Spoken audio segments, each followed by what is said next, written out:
यहीं से करते हैं। पहले सुन लेते हैं कि अरविंद केजरीवाल ने कहा क्या है, सुनिए। नमस्कार। आज मैं आप सबसे 3 बातें करना चाहता हूं।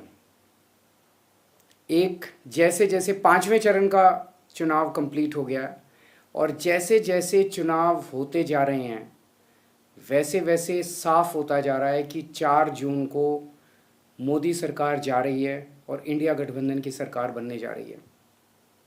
ये मैं किस आधार पे बोल रहा हूँ, क्योंकि कई लोगों ने सर्वे किए हैं और जो अब सर्वे के फाइंडिंग्स आ रहे हैं उससे साफ जाहिर है कि 4 जून को इंडिया गठबंधन को अपने दम पे 300 से ज़्यादा सीट मिल रही हैं और इंडिया गठबंधन देश को एक साफ सुथरी और स्थिर सरकार देने की दिशा में बढ़ रहा है।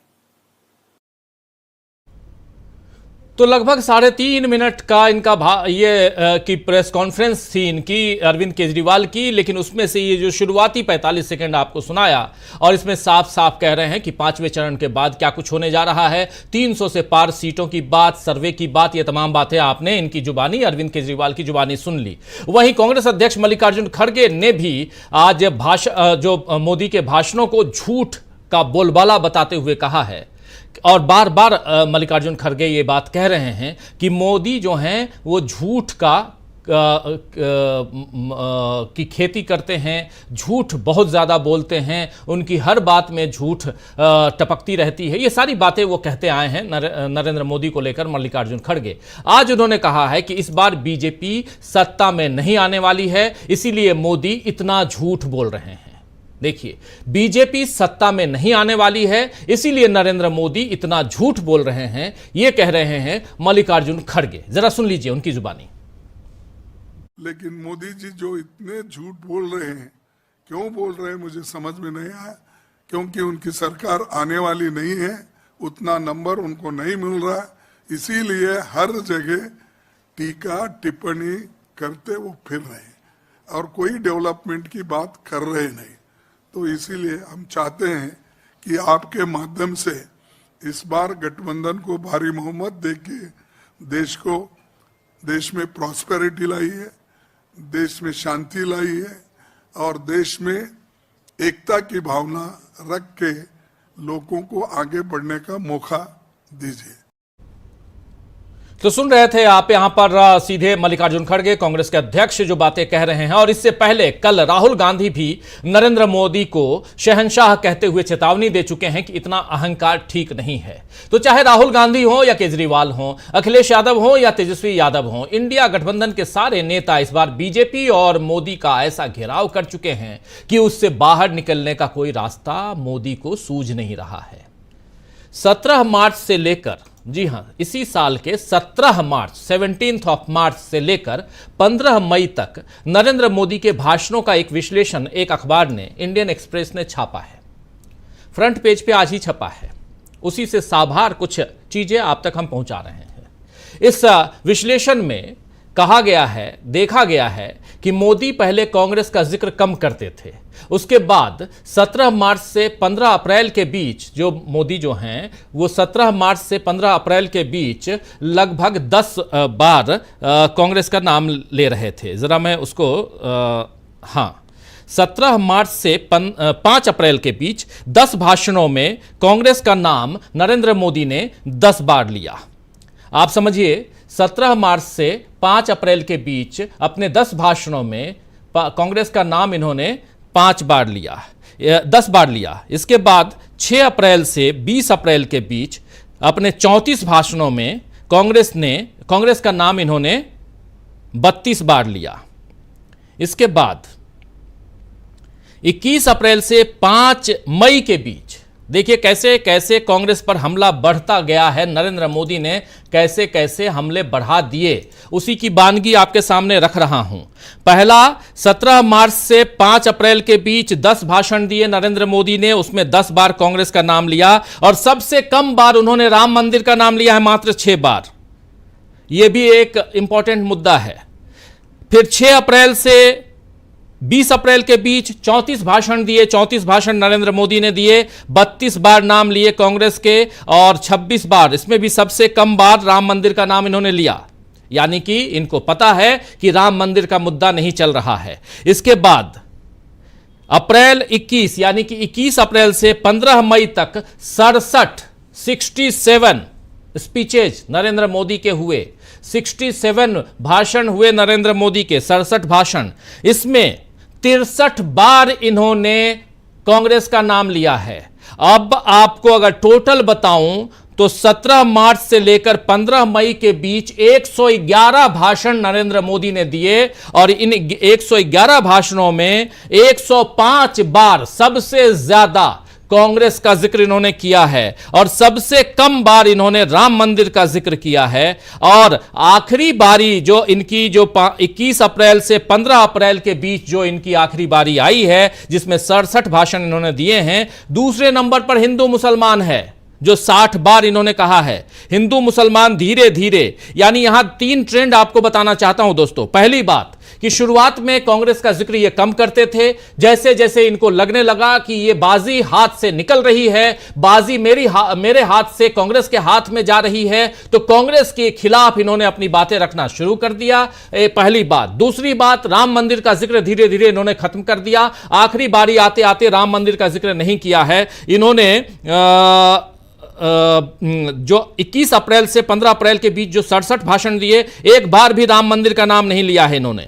और लेकिन हिंदू मुस्लिम का जिक्र करना इन्होंने शुरू किया। पहले नंबर पर कांग्रेस, दूसरे नंबर पर हिंदू मुसलमान, इसी के इर्द गिर्द नरेंद्र मोदी आ गए। तो ये जो है, पहले के भाषणों में नरेंद्र मोदी योजनाओं का भी जिक्र कर रहे थे, विकास की बात भी कर रहे थे, राम मंदिर या अन्य मुद्दों की बात भी करते थे। बाद के भाषणों में ये सब धीरे धीरे करके गायब हो गए। भाषणों का यह बदलाव दोस्तों दरअसल सत्ता में बदलाव के संकेत दे रहा है, क्योंकि नरेंद्र मोदी अपनी कुर्सी को हिलता हुआ देख रहे हैं और अब पहले से ज्यादा विपक्ष और खासकर कांग्रेस पर हमलावर हो रहे हैं। लेकिन ये हमले जितने बढ़ रहे हैं, इंडिया गठबंधन के पक्ष में माहौल उतना ही बनता जा रहा है। जिस तरह से अब सर्वे एजेंसियां इंडिया गठबंधन की जीत की बात कर रही हैं, एक सर्वे एजेंसी है CSDS, उनके कर्ता धर्ता हैं संजय कुमार जी। वो कल एक चैनल पे बैठे हुए थे और उन्होंने पहले वही कहते थे, अब की बार 400 पार का नारा जो है बीजेपी का, वो साफ साफ दिखाई दे रहा है। लेकिन वो कल कह रहे थे कि इस बार बीजेपी अगर 272 आ जाए तो बहुत बड़ी बात होगी, उससे शायद 2, 4, 5 सीटें कम होंगी। तो ये 400 से 272 पे आ गए हैं संजय कुमार जी। नाम लेके बोल रहा हूं, चैनल का नाम भी बता दे रहा हूं, न्यूज 24 पे उन्होंने कल ही ये बात कही है। तो यहां पे कुछ भी लाग लपेट नहीं, टू दी पॉइंट बात करता हूं, टू दी पॉइंट बातें रखता हूं और वही आप तक पहुंचा रहा हूं दोस्तों, कि कैसे मीडिया एजेंसियां, सर्वे एजेंसियां जो है, मीडिया नहीं सर्वे एजेंसियां भी अब इंडिया गठबंधन की जीत की बात करने लगी हैं और बीजेपी को बैकफुट पर आता हुआ दिखा रही हैं ये सर्वे एजेंसियां भी। मीडिया घरानों में जो बदलाव देखा जा रहा है, अब मीडिया की बात कर लूं, मीडिया घरानों में जो बदलाव देखा जा रहा है वो आप लोग समझ सकते हैं। अभी अभी प्रियंका गांधी का एक चैनल ने इंटरव्यू लिया है और उस चैनल की मालकिन जो है वो प्रियंका गांधी के साथ, अपने दलबल के साथ फोटो खिंचाते हुए पाई गई और उनका फोटो खूब शेयर हो रहा है। ये सब भी आपने देखा। तो कैसे ये सब कुछ हो रहा है, ये आप समझ सकते हैं कि ये परिवर्तन कहां, ये तमाम बातें सत्ता परिवर्तन की तरफ इशारा कर रही हैं। तो आइए दोस्तों, आज न्यूज पॉइंट में चर्चा करेंगे कि क्या 4 जून को होने वाला है बड़ा धमाल। क्या इंडिया गठबंधन ने इस बार कर दिया है कमाल और क्या इंडिया करेगा 300 पार? ये तमाम सवाल, इन सवालों का जवाब ढूंढने की कोशिश करेंगे आज इस चर्चा के दौरान। और सबसे बड़ी बात यहां पे जो दिखाई देती है वो ये कि केजरीवाल जो बातें कह रहे हैं, राहुल गांधी जो बातें कह रहे हैं, जो बातें उधर तेजस्वी यादव कह रहे हैं और उत्तर प्रदेश में जो बातें अखिलेश यादव कह रहे हैं, सब एक दूसरे की बातों को ही आगे बढ़ाते हुए नजर आते हैं। यह भी एक कमाल की बात है, इंडिया गठबंधन की मजबूती की बात है। तो आइए इसी कमाल को जरा और विस्तार से खोलने की कोशिश करते हैं, जानने की कोशिश करते हैं। हमारे साथ कुछ वरिष्ठ साथी जुड़े हुए हैं, उन सबसे आपका परिचय करवाता हूं। देखिए, इस वक्त 5 वरिष्ठ साथी जुड़े हुए हैं हमारे साथ अमलिंदु उपाध्याय जी हैं, हमारे साथ प्रशांत टंडन जी, हमारे साथ संजय कुमार सिंह साहब, हमारे साथ प्रेम कुमार जी हैं और अनिल सिन्हा साहब हैं। आप सबका स्वागत है, इस्तकबाल है, स्वागत इस्तकबाल आप तमाम दोस्तों, साथी, शुभचिंतक आप सबका भी जो अब तक जुड़ चुके हैं, जो जुड़ने वाले हैं इस कार्यक्रम में। सीधा शायद प्रेम कुमार जी अभी नहीं दिख रहे हैं, सीधा आना चाहता हूं अनिल सिन्हा साहब आपके पास। यही जो बातें रख रहा था, यहीं से जरा आप शुरुआत चाहूंगा, क्या कुछ कहेंगे इस पे जो अपनी मैं यहां पर भूमिका रख चुका हूं, प्रस्तावना में जो बातें रखा हूं उसको जरा आगे बढ़ाइए। देखिए क्या है, एक तो ये जो 300-400 पार वाला था उसको मोदी जी ने खुद बोलना बंद कर दिया था। फिर गाहे बगाहे बोलते हैं, लेकिन 400 पार का तो उन्होंने खुद जो स्टार्ट किया था, अब की बार 400 पार, और वो नीचे से नारे लगवाते थे, उन्होंने बंद कर दिया। दूसरा है कि ये सिग्निफिकेंट है, वो जो चेंज है उसमें गारंटी की बात करना उन्होंने बंद किया लास्ट में, और अंत में आ गए हिंदू मुसलमान पे। और हमको लग रहा है कि अब ये जो 2 फेजेज हैं, इस जो बचे हुए फेज हैं उसमें भी यही रहेगा। तो ये था क्या कि अंदाजा उनका जो राम मंदिर वाला जो धीरे धीरे उन्होंने जो बनाया था हाइप, उन्होंने वो धीरे धीरे खत्म हुआ, और आ गए जब ग्राउंड पे आए तब उनको पता चला कि जो ग्राउंड रियलिटी है वो नहीं है जो दिख रहा था उनको, और जो प्राण प्रतिष्ठा में अपने को विष्णु अवतार साबित कर चुके थे, वो लगता है कि लोगों ने स्वीकार नहीं किया इस अवतार को। वो अंदाजा उनको लग गया था। तो बाद में अब अंत में आ गए, जो असली है, जो 100 साल की जो कमाई है आरएसएस की, उस कमाई पर आ गए कि 100 साल में हिंदू मुसलमान के बारे में, मतलब दुनिया में इतना रिसर्च किसी भी दूसरे धर्म के बारे में कोई संगठन ने नहीं किया होगा, और न इतना बड़ा आंदोलन चलाया होगा। 100 साल का आंदोलन है ये मुस्लिम विरोधी आंदोलन जो भारतीय उपमहाद्वीप में चला रहा आरएसएस। तो वो अंततः वही उसी पर आ गए, और वो भी दिखाई दे रहा है कि नहीं चलने लगा तो तू मैं पर आ गए। जो जिस तरह से गांधी परिवार पर हमले उन्होंने तेज किए, और राहुल गांधी की शहजादा, हमको लगता है स्टार्टिंग में शहजादा वाला नहीं चल रहा था, बाद में फिर शहजादा और सब चालू हो गया। तो ये चेंजेस जो दिख रहा है उनके जो बॉडी लैंग्वेज में, इनको उनके पॉलिटिकल लैंग्वेज में, उनकी जो स्पीचेज हैं उसमें जो चेंजेज है, वो भी इंडिकेट करता है कि हवा की सोच जा रही थी और कितना परेशान वो हो रहे थे। दूसरा है क्या कि ये जो यूनिटी वाली बात कही आपने ना, वो बहुत इम्पोर्टेंट है। आप सोचिए कि जनवरी के महीने तक या चुनाव की घोषणा होने तक भी जो इंडिया गठबंधन के बारे में जो जिस तरह से लग रहा था कि वो सीट शेयरिंग ठीक से नहीं हो पा रही है, वो क्या कर पाएंगे, हम लोगों को भी डाउट होता था। तो ऊपर से स्ट्रक्चर्स दिख रहा था, लेकिन जनता में एक यूनिटी थी नैरेटिव को लेकर। ये बेरोजगारी है, नफरत के बाजार में मोहब्बत की दुकान वाला जो नैरेटिव है उनकी, राहुल गांधी की, ये सब जो है सो अपना कॉन्क्रीट फॉर्म ले रहा था, वो एक स्वरूप ले रहा था, आकार ले रहा था, जिसको कि न हमने समझा ना, और मुझको लग रहा है कि कम से कम उन लोगों को अंदाजा था, मतलब नेताओं को, वो लोग निश्चिंत भाव से वो करते गए और इसका बहुत ज़्यादा उनकी चिंता नहीं की। और आप देख रहे हैं कि आज जो आपने कहा कि एक स्वर में बोल रहे हैं, सिर्फ एक स्वर में नहीं बोल रहे हैं, जो वर्कर्स के लेवल पे आपने रायबरेली और अमेठी का ये केस है, टेस्ट केस है, जहाँ पर कि सपा के जो कार्यकर्ता है और ये के कार्यकर्ता है, वो आपको कांग्रेस में आपको डिफरेंस नहीं नजर आएगा। दूसरा है क्या कि जो अखिलेश और राहुल गांधी वगैरह में जो केमिस्ट्री बनी, वो आप उसको आपको लगेगा कि वो लोग अब नहीं बोलते हैं कि समाजवादी पार्टी, वो इंडिया गठबंधन बोलते हैं, तेजस्वी सब इंडिया गठबंधन। तो ये एक तरफ ये चल रहा था, और दूसरे तरफ जो मोदी जी का जो फॉर्मेशन था, जो बीजेपी थी, मतलब एनडीए कहीं दिखाई नहीं दे रहा था। और वो आप तब उदाहरण की जरूरत नहीं है, आप महाराष्ट्र से लेकर बिहार तक चले जाइए, सब जगह आपको वो जो विरोधाभास है, अंतर्विरोध है उनके बीच का, वो पूरा दिखाई देता था, और एक दूसरे को हराने पर काम कर रहे हैं हर जगह। मतलब महाराष्ट्र में भी, जहाँ के ऊपर लोगों को कम जानकारी है, भुजबल जो है वो जो नासिक वाला कैंडिडेट इनका है, उनको नहीं चाहता है जीतते हुए, और ये कई हर जगह की सीट पर अलग अलग जाएंगे। बिहार में वही हालत है, जेडीयू और एलजेपी एक दूसरे के खिलाफ, तो एनडीए नाम की कोई चीज नहीं। और तीसरी बात जो है इम्पोर्टेंट ये भी है कि खुद मोदी जी ने बीजेपी को, उन्होंने बीजेपी कहीं दिखाई नहीं देते, मतलब बीजेपी एज ए पार्टी, एक तरफ आप यूनिटी देख रहे हैं कि पार्टियों के बीच की यूनिटी है, यहाँ एक बीजेपी जो एक पार्टी है उसकी भी यूनिटी खत्म होती हुई दिखाई दी, कहीं पर कोई यूनाइटेड फ्रंट नहीं। आप जिस तरह से मोदी जी पर जो हमले मतलब विपक्ष ने किए हैं, तो आप देखिए कि कहाँ उनके बचाव में कोई नहीं आ रहा है। वो को मतलब जो गडकरी है या राजनाथ सिंह बीच बीच में कुछ बोलते हैं, लेकिन कोई उनके बचाव में नहीं आ रहा, अकेले हैं। और मैं आपको लास्ट में एक उदाहरण दे दूंगा कि राष्ट्र पूछता है वाला फेम के जो अपने ये है क्या कहते हैं पत्रकार, उन्होंने उससे जो इंटरव्यू किया है वो इंटरव्यू बहुत रिवीलिंग है। उस इंटरव्यू में एक बार भी मैंने पूरा ध्यान से सुना, कोशिश की, अगर हो गलती तो देख लेनी, मतलब करेक्ट करूंगा। एक बार बीजेपी का नाम नहीं लिया, मोदी से स्टार्ट किया और मोदी पर अंत किया उन्होंने।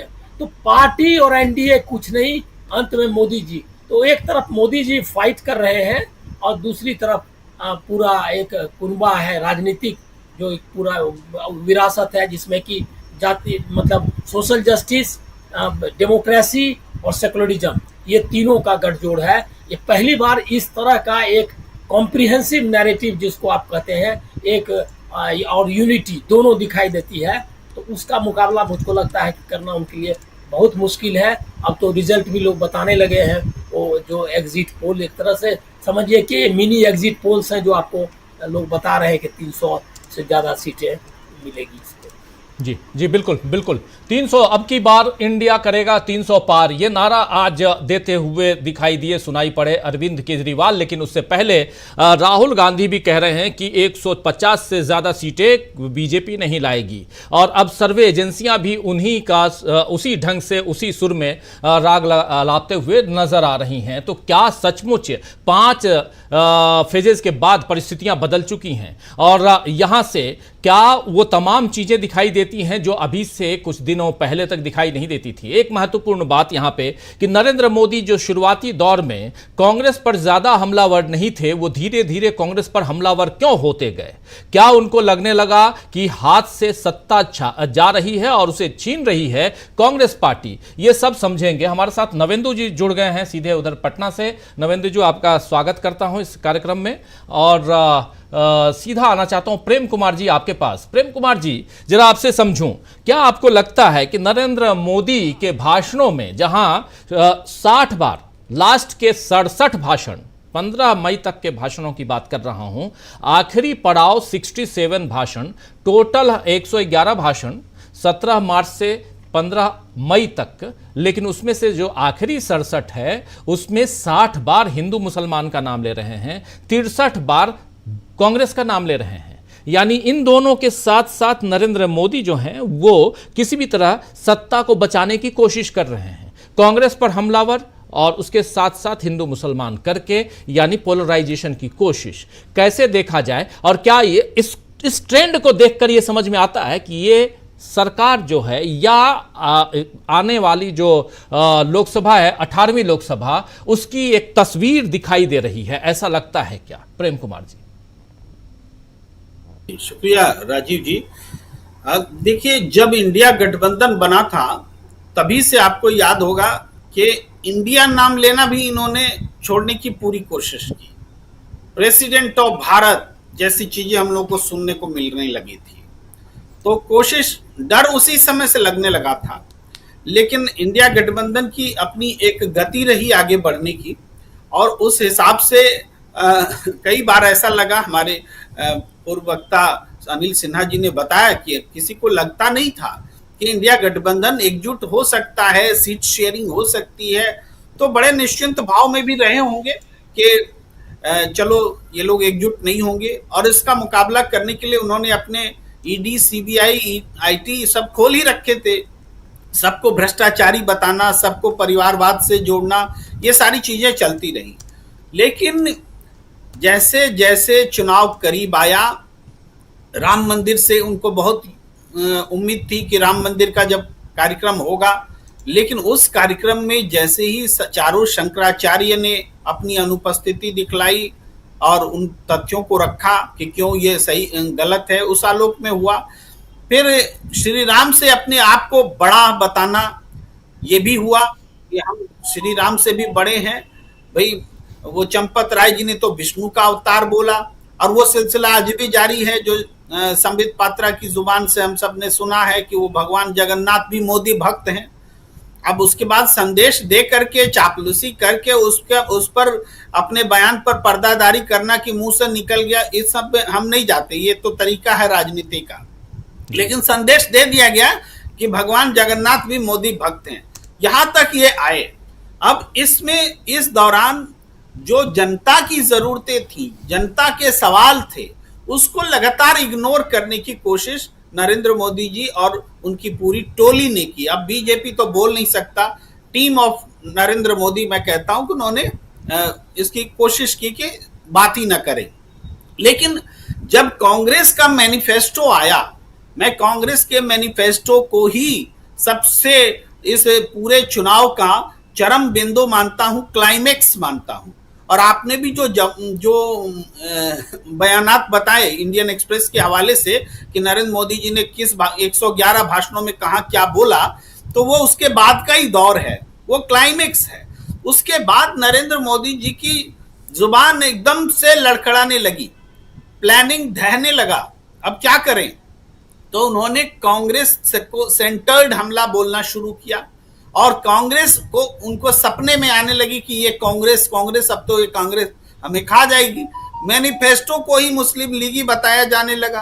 अरे भाई, हमारा मंगलसूत्र भी महिलाओं से छीन लेगी ये कांग्रेस। यानी कांग्रेस एक खौफ लगने लगा। वो जनता का खौफ नहीं था, जनता को वो दिखा रहे तो दरअसल नरेंद्र मोदी का खौफ था कि जो उनको चुनाव में हार के डर पर कांग्रेस के रूप में दिखने लगा। ये मैनिफेस्टो है और मैनिफेस्टो में इतनी ताकत है, ये ताकत पूरे देश में, चूंकि कांग्रेस के घटक दलों ने, इंडिया गठबंधन के घटक दलों ने जब पूरे देश में मैनिफेस्टो के इर्द गिर्द अपनी बातें रखनी शुरू की, राहुल गांधी ने रखनी शुरू की, तो सबको समझ में आया, अरे ये एक सरकार है जो रोजगार का नाम नहीं लेती। ये एक मैनिफेस्टो है जो हमें 34 लाख सरकारी कर्मचारी भरने की बात करती है, पक्की नौकरी देने की बात करती है, हर महिला के खाते में 1 लाख रुपए देने की बात करती है, एमएसपी की बात करती है। और ये सारी बातें वो नहीं करते। अग्निवीर योजना को खत्म करने की बात करती है। इन सब ने मिलकर के एक ऐसा वातावरण क्रिएट किया जिसका नतीजा है ये इंडिया करेगा 300 पार, जिस पर आज चर्चा कर रहे हैं, और जिसका नतीजा है वो बयान CSDS के संजय कुमार का, जिसकी आप चर्चा कर रहे थे कि अब 272 के इर्द गिर्द बात हो रही है। लेकिन यहां भी अभी भी संजय कुमार जी सच नहीं बोल रहे हैं, क्योंकि उनको सरकार किसी तरीके से मोदी की बनानी है, ऐसा उनका हो सकता है, उनका कुछ ना कुछ बाध्यता रही हो कि वो ऐसा कह रहे हैं। लेकिन जब संजय कुमार कह रहे हैं कि 272 की काम पर बात होने लगी है, तो अब ये निश्चित जानिए कि 172 तक मामला आ चुका है, बात 172 तक आ चुकी है, तब वो 272 बोल रहे हैं। ये एक फैक्ट है, इसको आपको समझना पड़ेगा।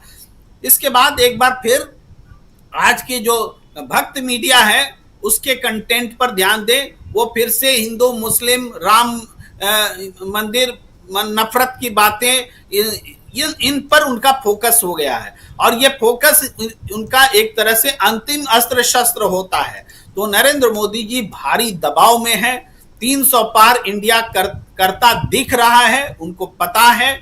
और पूरे उत्तर प्रदेश में मैं आपको एक बात बता दूं कि जो चर्चा है, क्योंकि इन बातों की कोई पुख्ता सबूत इनका नहीं होता, कि स्मृति ईरानी ने योगी आदित्यनाथ जी को फोन किया और कहा कि आपके आदमी हमारे इलाके में काम नहीं कर रहे हैं, यानी हमें हराने का काम कर रहे हैं, उतर नहीं रहे चुनाव में। तो उधर से कुछ तू मैं हुई और बात इस नोट पे खत्म हुई। योगी आदित्यनाथ जी ने कहा कि मैं महिलाओं से बात नहीं करता, इस नोट पर खत्म हुई है। तो आप समझिए कि फ्रस्ट्रेशन का लेवल टीम मोदी में कहां तक पहुंच गया है। उत्तर प्रदेश जो उनका गढ़ है, जो डबल इंजन की सरकार है, जहां सबसे ज्यादा सीट है, जहां से नरेंद्र मोदी को बनारस में चुनाव लड़ना बाकी है, मैं स्ट्रेसफुली कर रहा हूं, चुनाव लड़ना बाकी है। स्मृति ईरानी का तो निबट गया, अब निबटना है नरेंद्र मोदी को। तो अब बात वहां तक जा रही है कि इंडिया ही 300 पार नहीं करेगा, कहीं बनारस का किला भी ना ढह जाए, नरेंद्र मोदी भी चुनाव ना हार जाए, यहां तक बात पहुंच चुकी है। इसलिए ये फ्रस्ट्रेशन दिख रहा है। जी, ये फ्रस्ट्रेशन, लेकिन 300 पार करेगा, इंडिया करेगा 300 पार, ये बात हम क्यों यहां कह रहे हैं और क्यों इस पर हम चर्चा कर रहे हैं? सबसे बड़ी बात कि आज सुबह सुबह अरविंद केजरीवाल ने प्रेस कॉन्फ्रेंस की और उन्होंने कहा कि जो सर्वे आ रहे हैं और 5 फेजेस के बाद जो स्थिति उत्पन्न हो रही है, जरा अरविंद केजरीवाल को फिर से सुन लेते हैं। उन्होंने जो कुछ कहा उनकी जुबानी सुनते हैं और फिर सीधे प्रशांत टंडन जी के पास आएंगे। नवेंद्र जी भी हमारे साथ जुड़ गए हैं, उनके पास भी आएंगे हम। नवेंद्र जी, आपका स्वागत करता हूं इस कार्यक्रम में और हमारे साथ संजय जी भी जुड़े हुए हैं, अमलेंदु जी भी जुड़े हुए हैं, आप सबके पास भी आता हूं। लेकिन पहले सुनिए क्या कुछ कह रहे थे अरविंद केजरीवाल। नमस्कार। आज मैं आप सबसे 3 बातें करना चाहता हूं। एक, जैसे जैसे 5वें चरण का चुनाव कंप्लीट हो गया और जैसे जैसे चुनाव होते जा रहे हैं वैसे वैसे साफ होता जा रहा है कि 4 जून को मोदी सरकार जा रही है और इंडिया गठबंधन की सरकार बनने जा रही है। ये मैं किस आधार पे बोल रहा हूँ? क्योंकि कई लोगों ने सर्वे किए हैं और जो अब सर्वे के फाइंडिंग्स आ रहे हैं उससे साफ जाहिर है कि 4 जून को इंडिया गठबंधन को अपने दम पे 300 से ज़्यादा सीट मिल रही हैं और इंडिया गठबंधन देश को एक साफ सुथरी और स्थिर सरकार देने की दिशा में बढ़ रहा है। तो सुन रहे थे प्रशांत टंडन जी, एक तरफ यहां दावे और दूसरी तरफ नरेंद्र मोदी और उनको लेकर कि कैसे धीरे धीरे नरेंद्र मोदी अप्रैल से लेकर मई तक, मार्च से लेकर 17 मार्च से 15 मई तक 111 भाषण देते हैं और उसमें 111 भाषणों में 105 बार सिर्फ और सिर्फ सबसे ज्यादा नंबर 1 टॉप पे कांग्रेस का नाम लेते हैं, उसके बाद हिंदू मुसलमान का नाम लेते हैं। यानी नरेंद्र मोदी को धीरे धीरे ये पता चल गया कि ये जो इंडिया गठबंधन को लीड करती हुई पार्टी कांग्रेस है, ये सत्ता छीनने के कगार पे आ गई है, ये माना जाए। राजीव जी, मैं नरेंद्र मोदी हिंदू मुसलमान क्यों कर रहे हैं, उनके नैरेटिव में बदलाव कैसे आया, इस पे चर्चा करूंगा। लेकिन पहले जो आपने इंडिकेटर दिए उसमें 2 इंडिकेटर मैं और जोड़ता हूं। एक इंडिकेटर, आज भी स्टॉक मार्केट लाल निशान पर बंद हुआ है। स्टॉक मार्केट लगातार नीचे गिर रहा है। 10 लाख करोड़ से ज्यादा पैसा निकल चुका है। और मुंबई का जब चुनाव हो रहा था उस दिन बाजार बंद था। परसों जब मुंबई का चुनाव हो रहा था तो क्योंकि मुंबई बंद था तो स्टॉक मार्केट बंद था। आज खुला बाजार तो वो लाल निशान पे खुला और लाल पे ही बंद हुआ। ये एक इंडिकेशन है जो बड़ा इंडिकेशन है। मैं सट्टा बाजार, दूसरे तमाम लोगों को ऐसे और इंडिकेटर्स को गंभीरता से नहीं लेता हूँ जो बहुत सोशल मीडिया पे चलते हैं, लेकिन स्टॉक मार्केट एक इंडिकेटर है जी। और दूसरा एक इंडिकेटर है कि याद कीजिए 2014 जब तमाम सारे उद्योगपति नरेंद्र मोदी को इंडोर्स कर रहे थे। अब उन उद्योगपतियों ने मोदी साहब को इंडोर्स करना बंद कर दिया। बहुत खामोश है, पूरा उद्योग जगत एकदम खामोश है और इसका क्रेडिट मैं राहुल गांधी को दूंगा कि राहुल गांधी ने उद्योगपतियों को उनकी जगह बता दी कि आप बिजनेस करो। राजनीति के अखाड़े का काम राजनीतिक लोगों का है। नरेंद्र मोदी पहली बार इंडस्ट्रियलिस्ट को राजनीतिक अखाड़े में ले आए थे। दूसरा, जो आपने भाषणों की बात की राजीव जी, उसमें मोदी साहब लगातार ये कोशिश करते रहे कि कांग्रेस और विपक्षी दल उनके पिच पर आकर खेलें और यही उनकी जीत थी अभी तक कि कई बार वो दबाव में विपक्षी पार्टियां आ जाती थी और वो अपने आप को साबित करना चाहती थी कि वो ज़्यादा बड़े हिंदू हैं, अपने मुद्दों से भटक जाते थे। इस बार कांग्रेस ने, राहुल गांधी ने बिल्कुल भी इस बात को सिरे से नकार दिया उनकी पिच में जाने से। अपने मुद्दों पे वो टिके रहे, बल्कि इसका उल्टा हुआ कि मोदी साहब कांग्रेस की, राहुल गांधी की पिच पर चले गए और कैसे गए कि गजब कर दिया कि अडानी अंबानी का नोटों से भरा हुआ टेम्पो भी ले आए और वो बड़ा एक सेल्फ गोल कर दिया। 40 के ऊपर इंटरव्यू दे चुके हैं राजीव जी। प्रधानमंत्री हैं नरेंद्र मोदी आज भी, एक राजनीतिक पार्टी के कैंडिडेट हैं, उसके अलावा दावेदार हैं प्रधानमंत्री पद के, उसके अलावा एक प्रधानमंत्री भी है, मौजूदा प्रधानमंत्री। प्रधानमंत्री 40 इंटरव्यू दे और एक भी इंटरव्यू में हेडलाइन न बने, एक भी इंटरव्यू में संपादकीय न लिखे जाए, और उसके जगह उल्टा क्या हो रहा है, उस इंटरव्यू के मीम्स बन रहे हैं, चुटकुले बन रहे हैं। अभी आपके प्रोग्राम शुरू होने से पहले मैं एक इंटरव्यू का हिस्सा देख रहा था जिसमें वो बता रहे हैं कि उनके पास एक गैजेट था, डायरी जैसा, वो अमेरिका गए थे, काफ़ी पहले की बात बता रहे हैं वो, और अमेरिका में वो गए किसी टेक्नोलॉजी की दुकान में, वो कहा कि इसका कोई नया वर्जन आया है, तो उसने कहा कि हमारे पास ये नया वर्जन नहीं आया है, आपके पास तो अभी अमेरिका में टेक्नोलॉजी नहीं आई है। इस तरीके के चुटकुले बन रहे हैं उनके इंटरव्यू पे। अब इससे नरेंद्र मोदी से कोई पूछे कि भाई आप जो गैजेट आपके पास था, जो टेक्नोलॉजी अमेरिका में नहीं पहुंची थी, वो गैजेट तो कांग्रेस की सरकारों में बना होगा, जिसको आप कहते हो कि 2014 से पहले तो विकास ही नहीं हुआ, यहाँ पे सड़कें नहीं थी, हम लोग पेड़ पे रहते थे। तो एक तो ये सबसे बड़ा जो नरेंद्र मोदी जी के बड़े सारे सेल्फ गोल हुए कि वो कोई इम्पैक्ट क्रिएट नहीं कर पा रहे, ऐसा कोई स्लोगन नहीं दे पाए। अब की बार 400 पार बूमरैंग किया, उल्टा असर, क्योंकि उसके साथ जो बात जुड़ गई और इन्हीं के नेताओं के द्वारा जोड़ी गई कि 400 इसलिए चाहिए कि संविधान बदलना है। संविधान क्यों बदलना है? कि आरक्षण खत्म करना है। और इन्हीं लोगों के व्हाट्सएप के ग्रुप्स में ये बात फैल गई आग की तरह अपनी शेखी में कि आरक्षण खत्म करेंगे। और ये बात आज की तारीख में राजीव जी अंडर करंट जिसको कहते हैं, वो अंडर करंट संविधान और आरक्षण ही है। बहुत बड़ा मुद्दा है जो नीचे तक चला गया। और आप देखिए कि उसी पर प्रतिक्रिया भी देखिए। नरेंद्र मोदी जी के भाषणों की आप चर्चा कर रहे हैं, मैं तो उनके भाषणों को एक एग्जिट पोल की तरह लेता हूं।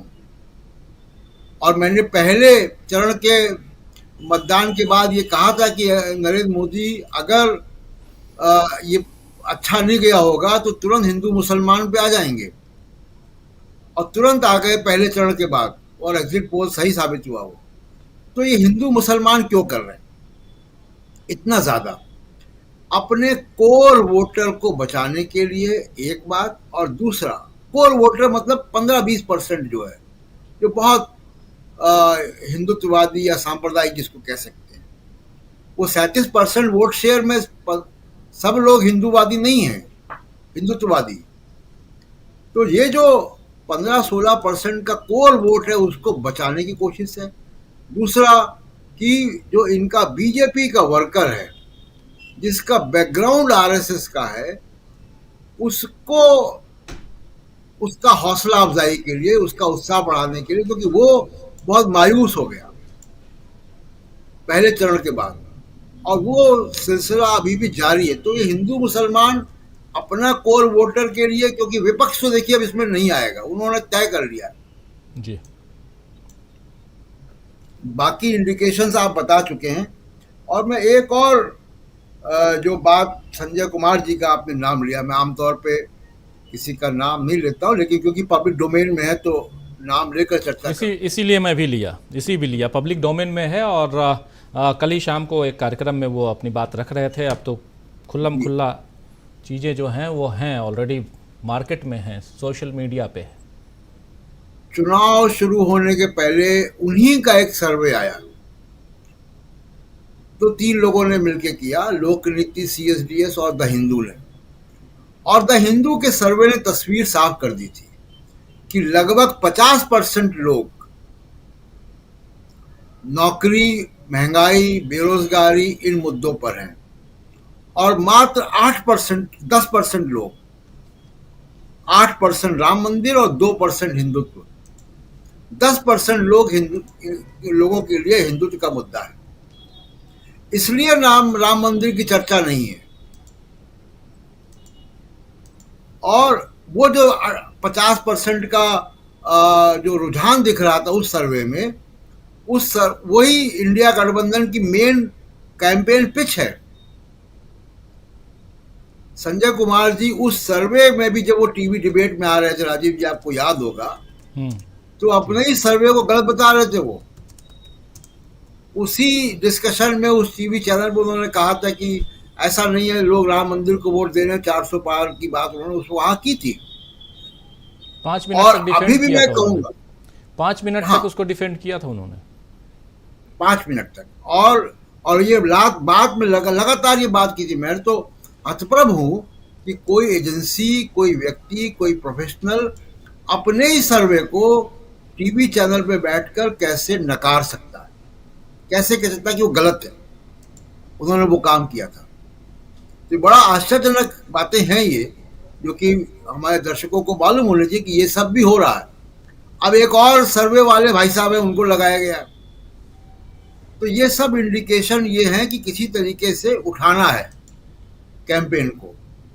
और तीसरी और आखिरी बात, बाकी मैं सेकंड राउंड में करूंगा बातें, राहुल गांधी जिस तरीके से इवॉल्व हुए, जिस तरीके से तेजस्वी यादव की सभाओं में बहुत ऊर्जावान भीड़ आ रही है, जिस तरीके से अखिलेश यादव कैंपेन कर रहे हैं, और एक बड़ा फैक्टर मायावती जी ने जो काम कर दिया, 2 काम किए उन्होंने। एक, बहुत स्ट्रॉन्ग एंटी बीजेपी की पिच पर जा रहे आकाश आनंद को उन्होंने डीरेल कर दिया, हटा दिया, पद से हटा दिया, बिल्कुल स्पष्ट संकेत चला गया।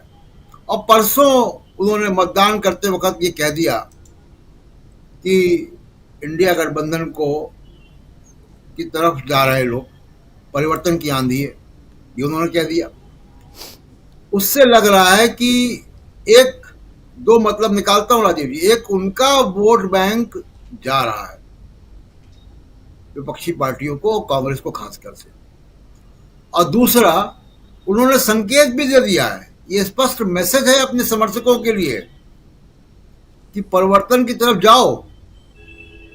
और उनका जो समर्थक है बहुत लॉयल है, वो इधर उधर नहीं जानता, वो सुनता है उनकी बात को, उनकी शब्दावली को समझता है जी। तो ये कुछ संकेत है राजीव जी, जो बता रहे हैं कि 400 पार का तो नारा बहुत खोखला है, बल्कि इंडिया गठबंधन के पक्ष में एक माहौल है। हम लोगों ने महाराष्ट्र में जाके देखा, वो भी है। और एक आखिरी बात, नरेंद्र मोदी अमेठी क्यों नहीं गए सभा करने, ये भी एक एग्जिट पोल है अमेठी का। लखनऊ भी नहीं गए थे जी। लखनऊ तो अमित शाह और जेपी नड्डा भी नहीं गए, तो ये भी एक संकेत है।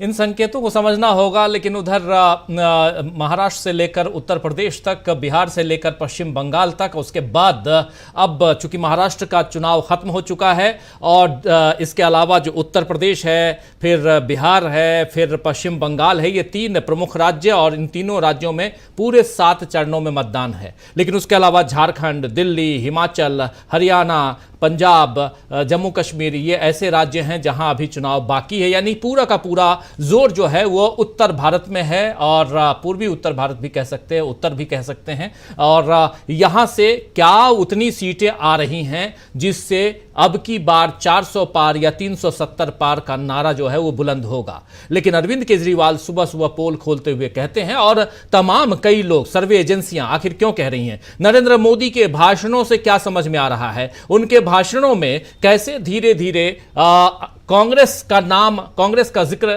धीरे धीरे ज्यादा की ओर बढ़ता गया, हिंदू मुसलमान ज्यादा बोलने लगे। आखिर ऐसा क्यों? आखिर क्यों विकास का नाम, पापा ने वार रुकवा दी वाली बात कम होने लगी, ये सारी बातें क्यों कम होने लगी, और कांग्रेस पर वार क्यों करने लगे ज्यादा, ये समझना जरूरी है। इसी पर जिक्र कर रहे हैं हम और इसी की चर्चा कर रहे हैं, और यहां से उस चीज को निकालने की कोशिश कर रहे हैं कि इंडिया गठबंधन क्या बहुत मजबूत हो चुका है। 5 फेज के बाद क्या इंडिया गठबंधन 300 पार के नारे को बुलंद करता हुआ दिखाई देता है, ये बातें यहां समझना जरूरी है। जल्दी से आना चाहता हूं, नवेंदु जी हमारे साथ आज पहली बार जुड़े हैं। नवेंदु जी, आपका एक बार फिर से स्वागत करता हूं। इन्हीं सवालों के साथ जरा आपसे समझूं, बिहार से लेकर बंगाल तक और इधर उत्तर प्रदेश से लेकर महाराष्ट्र तक क्या कुछ आपको दिखाई देता है नरेंद्र मोदी के भाषणों में? कैसे परिवर्तन, और उस परिवर्तन को आप किस हिसाब से देखते हैं? क्या 300 पार का नारा जो अरविंद केजरीवाल और तमाम लोग दे रहे हैं, उस नारे में कितना दम दिखाई देता है? जरा इन सब बातों पर अपने विचार रखिए। जी, बहुत बहुत शुक्रिया राजीव जी, मुझे याद करने के लिए, बुलाने के लिए।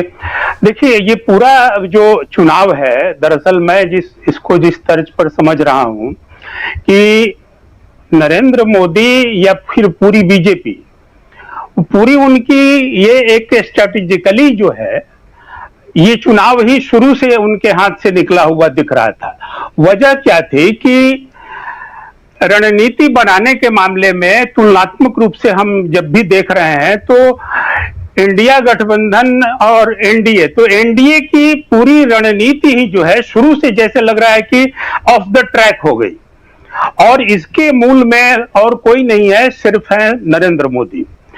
और दूसरा है राम मंदिर। नरेंद्र मोदी, बीजेपी और पूरी उस भक्त जमात को, ये जो उनका कोर कैडर वोट है, उसको ये नरेंद्र मोदी को ये अंदाजा था कि राम मंदिर पर ये 400 पार हो जाएगा। मुझे याद आ रहा है कि जिस दिन राम मंदिर का वो प्राण प्रतिष्ठा हो रही थी, तो उस दिन जिस तरीके का जलसा था, उस जलसे में कुछ जिसको बोलते हैं कि ऑडियो में कुछ चीजें आ जाती हैं, तो उस ऑडियो में यह सुनाई दिया था कि अब तो 400 पार हो गया, अब तो 400 पार हो गया।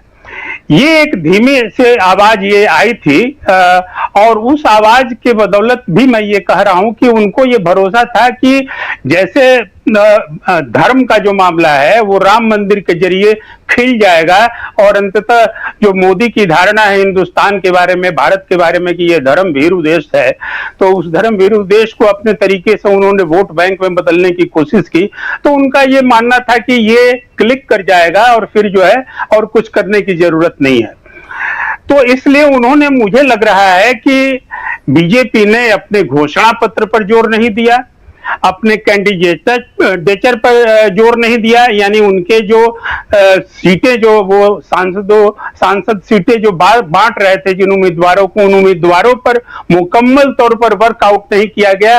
जैसे कि मध्य प्रदेश, राजस्थान और बाकी स्टेट में जो विधानसभा के चुनाव हुए, उसमें आपने देखा होगा कि जो उम्मीदवारों पर काम करने का ही नतीजा था कि पूरे पुराने उम्मीदवारों को उन्होंने बिल्कुल जो है शिफ्ट कर दिया और नए उम्मीदवार उनके जगह पर लाए। तो ये कहीं ना कहीं बता रहा था कि उम्मीदवारों पर सोचा जाना चुनाव के लिए भी एक जरूरी तत्व होता है। तो इस तत्व पर भी बिल्कुल ध्यान नहीं रहा। तो बिल्कुल एक कहे कि आत्मविश्वास, जो अंध आत्मविश्वास होता है, उसके शिकार होकर के मोदी को लगा कि ये चुनाव हम निकाल लेंगे 2 बार और ये तीसरे टर्म में। तो वो जो लोकसभा की अंतिम कार्यवाही जो हुई, वहीं से जो बोलना उन्होंने शुरू किया कि ये अब अगली बार जब हम प्रधानमंत्री बनकर आएंगे तो ये करेंगे, वो करेंगे। तो वहां से ये जुमला पर इस बार का वोटर, जो 10 सालों के बाद का वोटर है, जिसने 10 सालों तक बहुत बारीकी से नरेंद्र मोदी और उनकी बातें, उनकी घोषणाएं, उनके भाषण, उनके झूठ, उनके सच, सबको सुना है। तो एक बात, बहुत बड़ी बात हो गई है इस चुनाव में राजीव जी, और मुझे वो लगता है कि मोदी का झूठ जो है वो मोदी से बड़ा हो चुका है। ये एक बड़ी बात हुई है जिसको अभी तक मोदी या बीजेपी नहीं महसूस कर रहे हैं। मुझे लग रहा है कि आरएसएस इसको महसूस कर रहा है, और आरएसएस महसूस करने लगा है। इसलिए आप देखेंगे कि इस चुनाव में बहुत ही सक्रियता आरएसएस की नहीं है जिस तरीके से पिछले चुनाव में देखने में आ रही थी। तो ये मोदी का झूठ जितना बड़ा होता गया, चुनाव कैंपेन में जब वो उतरे, इसमें भी उन्होंने इस पर तनिक भी लगाम नहीं लगाई, बल्कि लगातार झूठ पर झूठ वो बोलते गए। यहां तक कि झूठ बोल दिया उन्होंने, जैसे कर्नाटक के चुनाव में झूठ बोला था कि बजरंगबली को कांग्रेस ने बैन कर दिया। ये अपने घोषणा पत्र में इन्होंने लिखा है, इन्होंने बजरंगबली को बैन कर दिया, जबकि ये सरासर झूठ था। तो जो लोग इस बात को जानते हैं वो तो मान लिए कि ये तो झूठा आदमी है, ठीक वही चीजें रिपीट करते हुए नरेंद्र मोदी नजर आए और इस चुनाव में भी उन्होंने कांग्रेस के घोषणा पत्र को झूठे तर्कों के साथ झूठ आरोप लगाते हुए जो काउंटर किया वो सीधे उलट कर जो है वो मोदी के खिलाफ चला गया, इसलिए कि कांग्रेस के घोषणा पत्र पर इतनी बातें उन्होंने की, इतनी बातें की कि कांग्रेस के घोषणा पत्र का भी खूब प्रचार हुआ। शायद उतना दूर तक कांग्रेस भी अपने घोषणा पत्र को या इंडिया गठबंधन नहीं ले जा सकता था, क्योंकि नरेंद्र मोदी का रीच आज की तारीख में भी ज्यादा है। वो हारे जीते अलग बात है, लेकिन उनका रीच ज्यादा है। तो उस रीच के बदौलत कांग्रेस के घोषणा पत्र को लोगों ने पलटना शुरू किया। क्या ऐसी बातें हैं? क्या ओबीसी का आरक्षण मुसलमानों को दे दिया जाएगा? क्या मुसलमानों का पहला हक होगा हर चीज पर? तो ये सारी बातें जो हैं, ये झूठ दर झूठ उनकी मीनार गिरती गई और आज स्थिति ये है कि मुझे लग रहा है कि अभी 2 चरणों के चुनाव बाकी हैं। इन 2 चरणों में भी बीजेपी अपने या नरेंद्र मोदी अपने झूठ को संभाल ले तो शायद कुछ बेहतर स्थिति हो। नहीं संभाल पाएंगे तो ठीक ये समझ लीजिए कि मल्टीप्लाई होता जा रहा है, उनके खिलाफ उनके लिए नकारात्मक वोटों में बदलता जा रहा है। तो एक बात ये है। दूसरी बात है कि आप देखेंगे कि नरेंद्र मोदी किन बातों के लिए जाने जाते थे। वो इसलिए कि उनके बारे में ये ख्यात है कि साहब वो जो अभी प्रशांत जी बता रहे थे कि अपनी पिच पर बैटिंग करते हैं और करवाते हैं, लेकिन हुआ ठीक इस बार उल्टा। और ये क्यों हुआ? इसलिए कि वही मैं जो कह रहा था कि स्ट्रेटेजी जो है वो सबसे महत्वपूर्ण रही इस बार, जो साफ तौर पर दिखने में आ रहा है। आप अगर गंभीरता से बहुत गहराई से शुरुआत से देखेंगे तो उसमें आपको लगेगा कि बीजेपी तो कोई स्ट्रेटेजी ही नहीं बना पाई। वो स्ट्रेटेजी जो उसको पिछले 2 दफे से जिताती रही है। स्ट्रेटेजी अगर उन्होंने ये बनाया कि हर चरण में हम अपना मुद्दा बदलेंगे, हर चरण में हम कुछ नए जुमले लाएंगे, हर चरण में कुछ नई चीजों को फोकस करेंगे, तो ये लोकसभा का चुनाव है और देश का चुनाव है। पार्लियामेंट्री चुनाव आमतौर पर ये तमाम जो चुनाव विश्लेषक हैं और जो हराने जिताने वाले जो जिनका नाम लिया जा रहा है, संजय कुमार, प्रदीप गुप्ता वगैरह, तो ये सारे लोग भी इस बात को कहते हैं कि एक सेंट्रल पॉइंट जो है, सेंट्रल फोकस पॉइंट होना चाहिए लोकसभा चुनावों का, राष्ट्रीय चुनाव का। वो बीजेपी ने, नरेंद्र मोदी ने शुरू से ही नहीं उठाया कि किस आधार पर वो शुरू से लेकर अंत तक लड़ेंगे। वो राम मंदिर कभी आए, कभी हिंदू मुसलमान आए, कभी जो है वो अल्पसंख्यक और ओबीसी का मामला ले आए, ओबीसी को बटोरने की कोशिश की। अब आते आते वो पीओके पर आ गए। अरे भाई, तो ये सारी चीजें ही पीओके ही लाना था तो शुरू में ही आप लाते। तो नरेंद्र मोदी को भी ये विश्वास नहीं था कि इस तरह से चुनाव पलट जाएगा। अब काउंटर स्ट्रेटेजी जो इंडिया गठबंधन की आप देखें, क्या कुछ नया है। राहुल गांधी ने या इंडिया गठबंधन ने जिन मुद्दों को टारगेट किया था शुरू में ही कि बेरोजगारी, महंगाई, जो सरकारी एजेंसियां हैं उन एजेंसियों का खात्मा, संविधान को बदलने की बात, आरक्षण खत्म करने की बात, और साथ ही साथ वे घोषणाएं, महत्वपूर्ण घोषणाएं जो शुरू में उन्होंने की, उस पर आज तक बने हुए हैं और इंडिया गठबंधन का चुनाव भी इन्हीं मुद्दों पर बना हुआ है। अब दूसरी बात रही कि एक घोषणा पत्र जो होता है, तो कांग्रेस की घोषणा पत्र तो आपने ले लिया, बीजेपी अपने घोषणा पत्र में क्या कह पाई है वोटरों के लिए, आम जनता के लिए, ये आप पूछिए, जरा सर्वे कीजिए। मैंने कई लोगों से, 10 लोगों से अगर माइक लगा के बातचीत करता हूं तो वो नहीं बता पाते हैं कि बीजेपी के घोषणा पत्र में क्या है। तो बीजेपी के घोषणा पत्र में वैसी बातें भी नहीं है जिन बातों को इंडिया गठबंधन के काउंटर में रखा जा सके, और बीजेपी यहां भी चुप गई। बेरोजगारी का क्या है, उसके पास काउंटर नहीं है। महंगाई का क्या है, काउंटर नहीं है।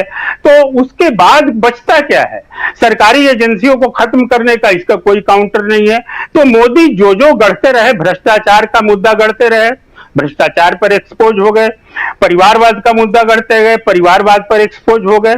तो उनकी करनी जो है नरेंद्र मोदी की 10 सालों में, और बीजेपी का उस तरीके से उस मोदी शाह की करनी पर लगाम नहीं लगाना पार्टी की तरफ से, वो अंततः आकर के नरेंद्र मोदी को तो इस चुनाव में पीछे ले जाने के संकेत दे ही रहा है, बीजेपी की भी लुटिया डुबो देगा, ऐसा लग रहा है। तो ये सारी स्थितियां हैं। जबकि इंडिया गठबंधन में देखिए, एक बात मैं जिक्र करना चाहूंगा, क्योंकि आपने नाम भी लिया बिहार का। तो एक है कि ये इंडिया गठबंधन को मालूम था कि उसके पास खोने के लिए कुछ नहीं है, पाने के लिए सारी दुनिया है। और मोदी के पास ये था कि वो तो पाए हुए हैं साहब, इस बार तो 400 पार। तो ये भी एक बहुत बड़ा वो पॉइंट था जिस पॉइंट पर दोनों गठबंधन आगे बढ़ा, और इसलिए इंडिया गठबंधन बढ़ता गया कि उसने मेहनत की।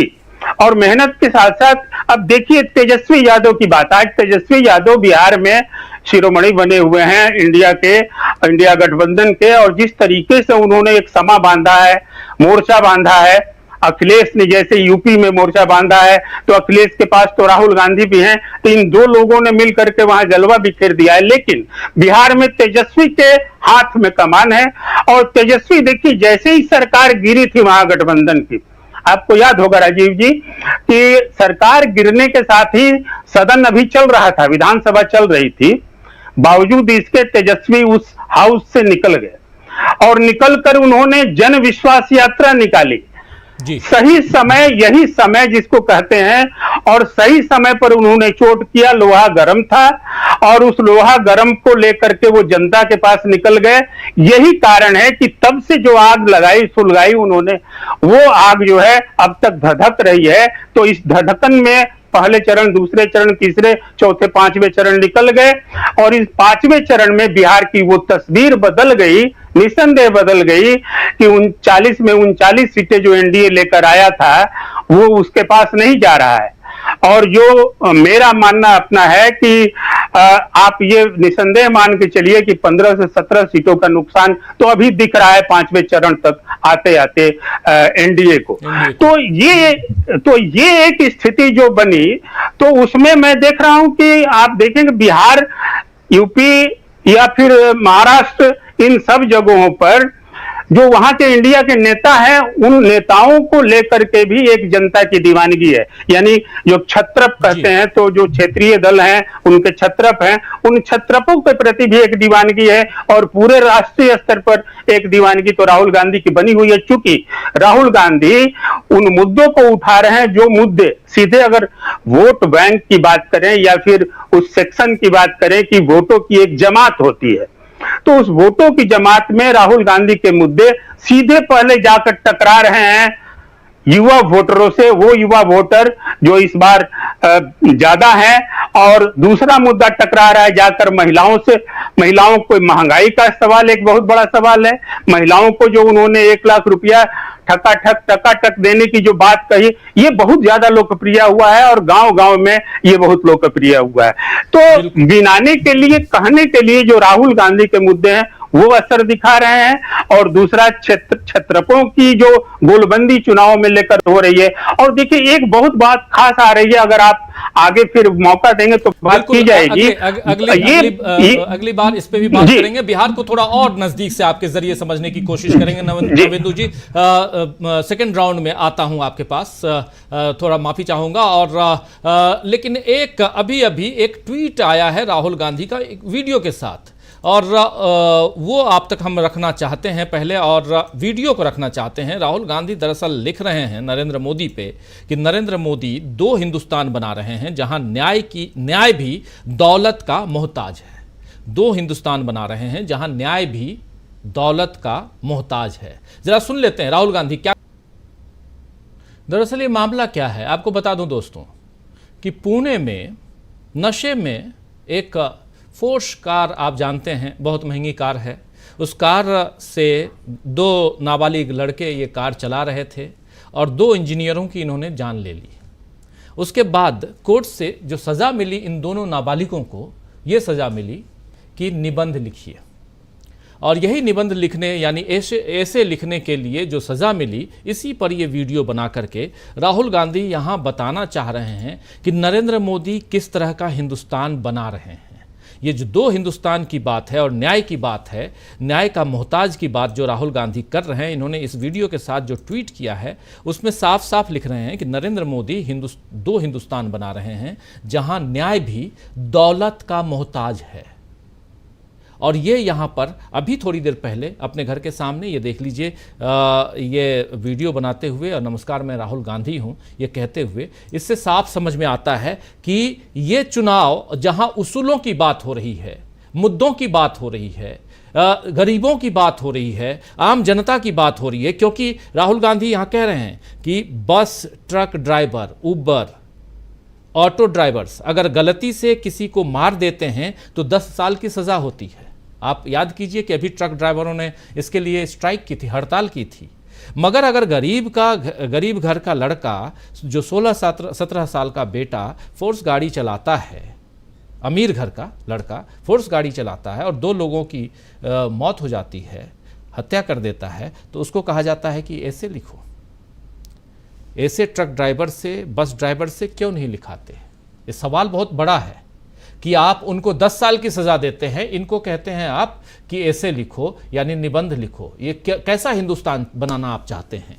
ये एक गंभीर मुद्दा है और ये मुद्दा यहाँ और इस वीडियो को यहाँ लाने का मेन मकसद क्या है? मकसद वही है कि आखिर क्यों नरेंद्र मोदी अपने भाषणों में लगातार शहजादा और कांग्रेस, हिंदू, मुसलमान इसके इर्द गिर्द ही रहने लगे हैं। ये बहुत इंपॉर्टेंट। आना चाहता हूं संजय कुमार जी आपके पास। संजय जी, आपसे समझूं, किस हिंदुस्तान को लेकर आने की कोशिश में नरेंद्र मोदी, और उस हिंदुस्तान की तरफ वो 400 पार का नारा देते हैं और उनके लोग कहते हैं कि हम संविधान बदलना चाहते हैं इसलिए आप 400 पार का नारा दीजिए, हम आरक्षण खत्म करना चाहते हैं इसलिए 400 पार सीटें दीजिए हमको। और इसके साथ साथ लेकिन अब वो बैकफुट पे खुद नजर आते हैं और एक्सपोज करते हुए यहां बार बार कांग्रेस के लोग और इंडिया गठबंधन के नेता दिखाई देते हैं। कैसे देखते हैं आप इसको?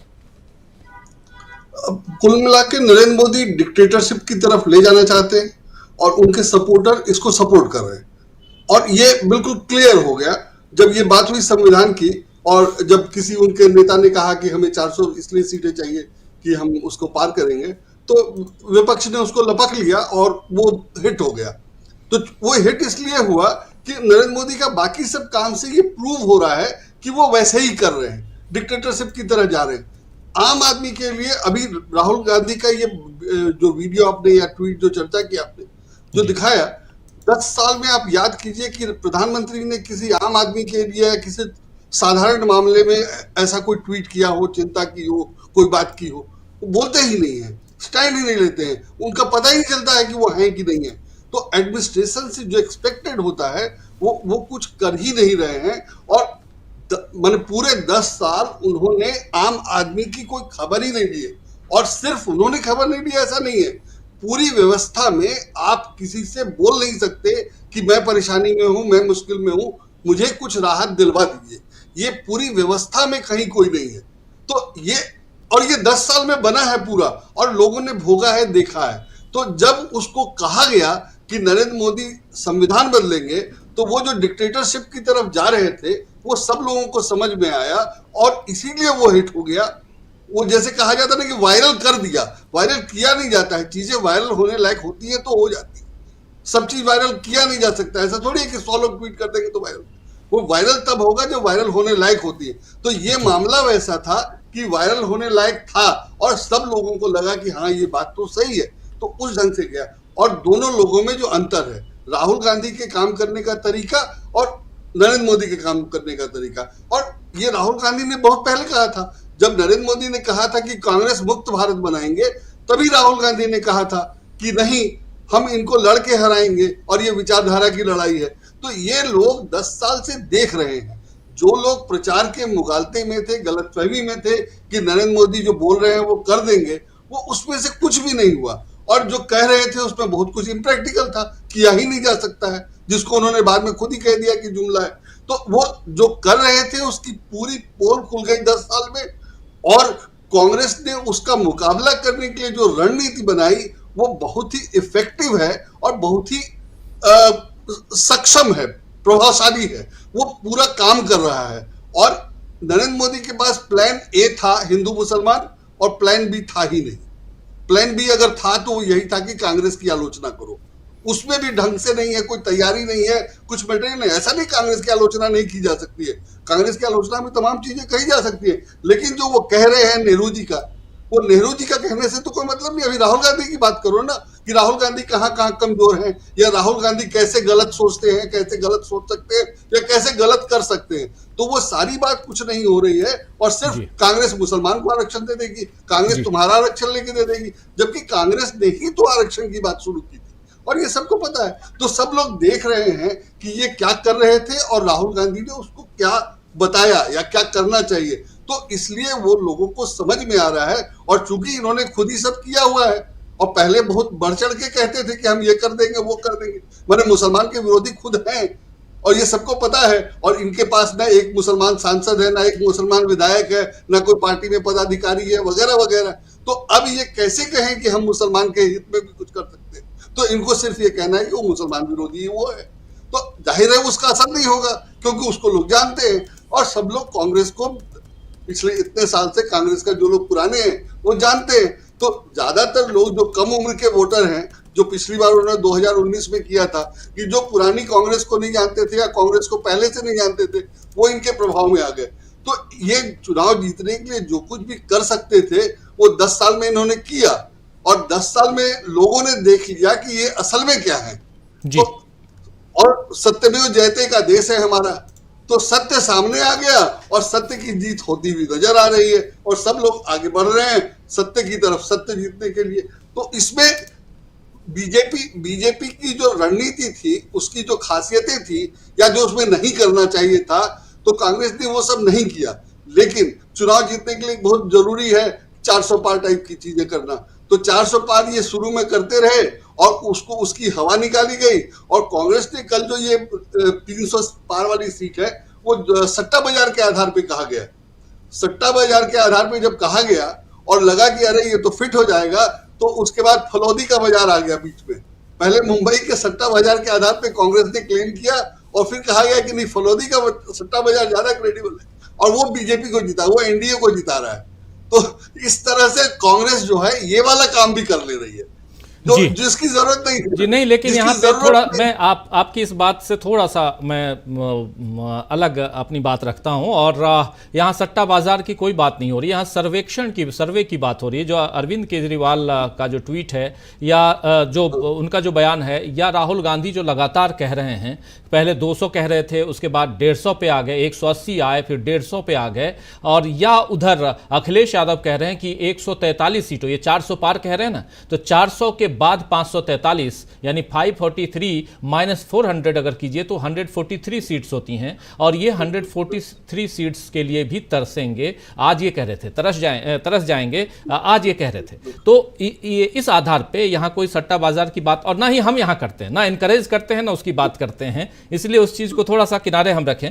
लेकिन महत्वपूर्ण बात यहाँ संजय जी आप जो कह रहे थे, बहुत ही इंपॉर्टेंट बात कह रहे थे कि कैसे धीरे धीरे नैरेटिव चेंज होता गया। नरेंद्र मोदी कैसे अपनी नैरेटिव में फंसते, अपने ही नैरेटिव में फंसते चले गए, कैसे उन्होंने कहां से शुरुआत की। नवेंदु जी ने जो बातें कही कि राम मंदिर के उद्घाटन के समय वो विस्परिंग हो रही है कि अब हो गया 400 पार हो जाएंगे, लेकिन वहां पे अब उसी राम मंदिर का जिक्र प्रधानमंत्री नरेंद्र मोदी आखिरी समय आते आते छोड़ चुके हैं।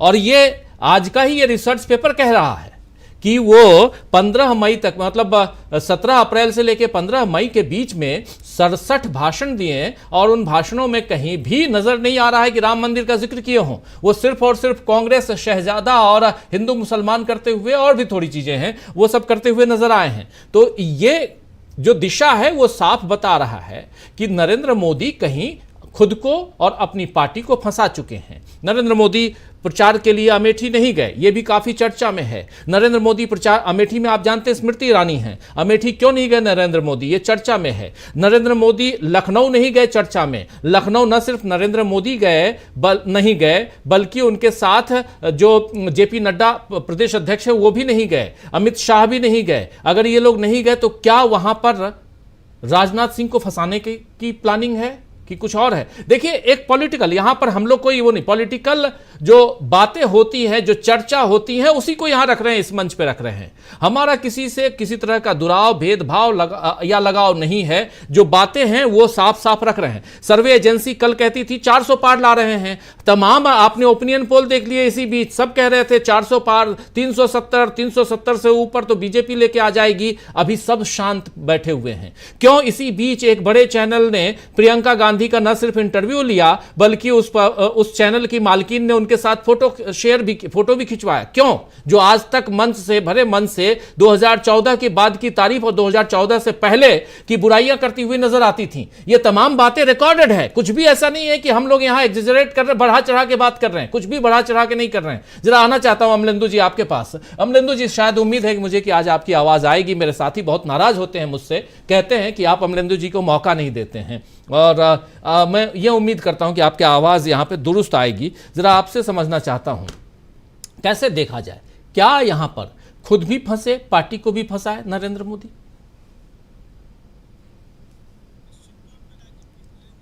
लो, नहीं आ रही आवाज़। अमलेंदु जी क्या करते हैं? ज़रा आवाज़ ठीक कीजिए प्लीज़। मेरे तमाम साथी मेरे ऊपर कल बहुत नाराज़ हुए हैं। सब बोल रहे हैं अरे आप मौका नहीं देते हैं।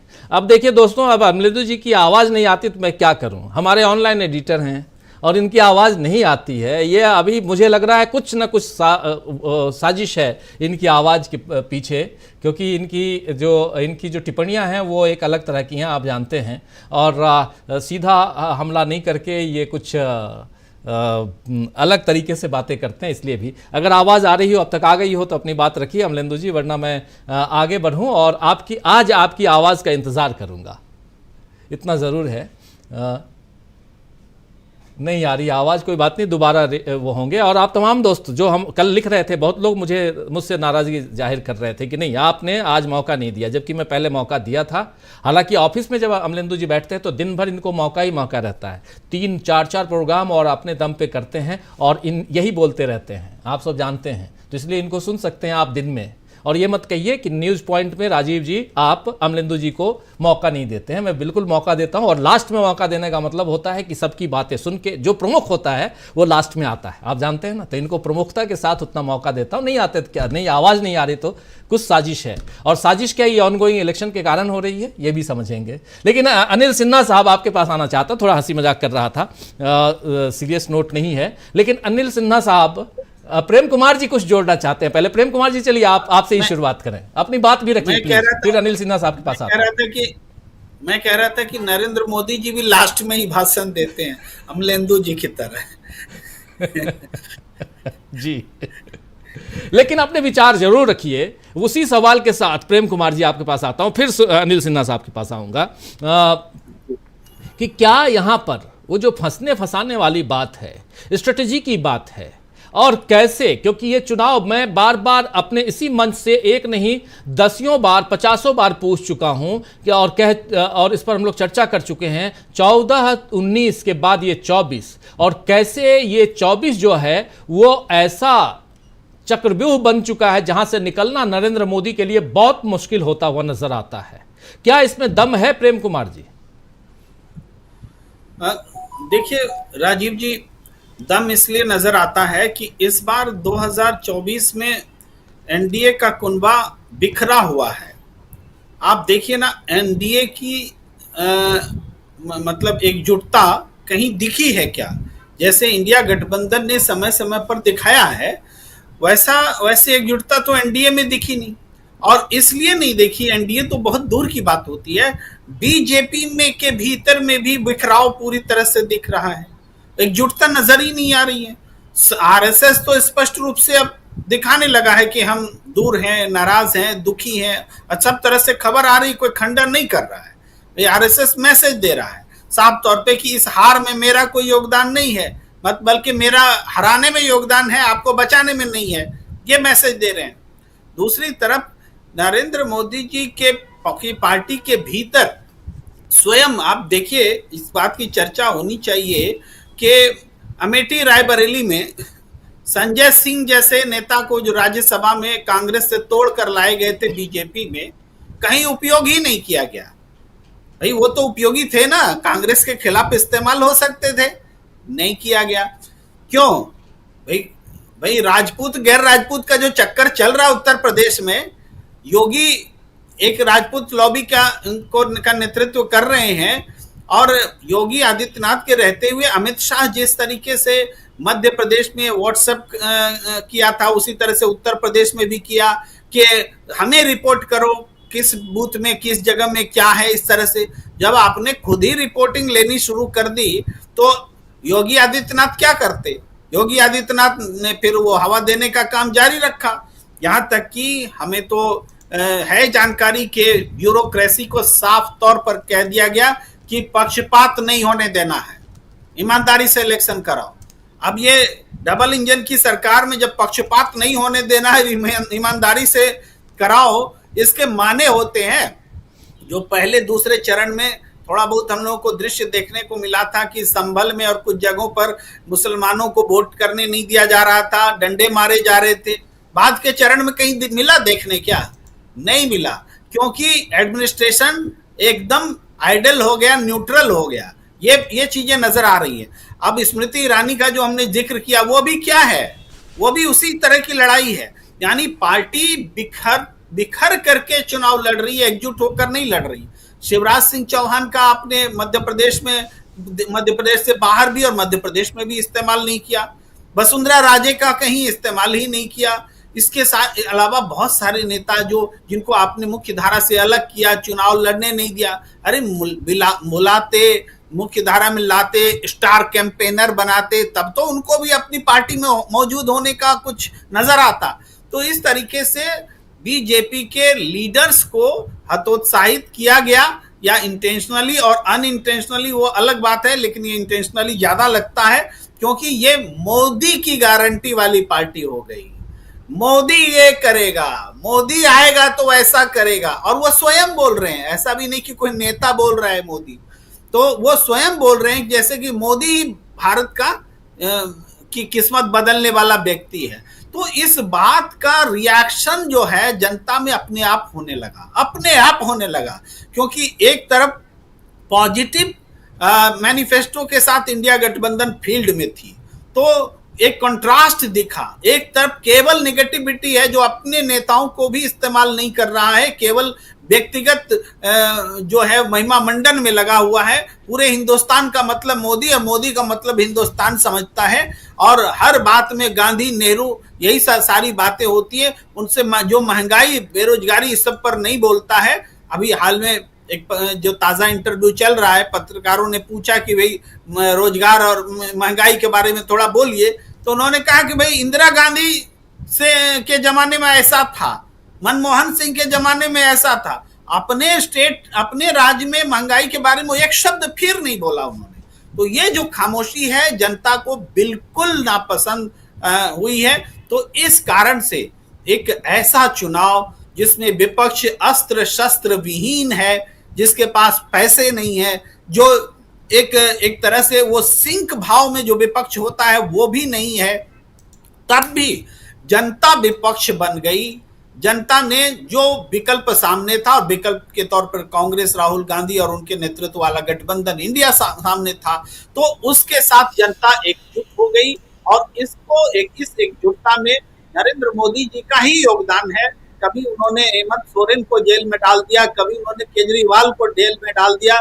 जितने भी आईटी, ईडी, सीबीआई, सबको विपक्ष के पास वो भेजते रहे।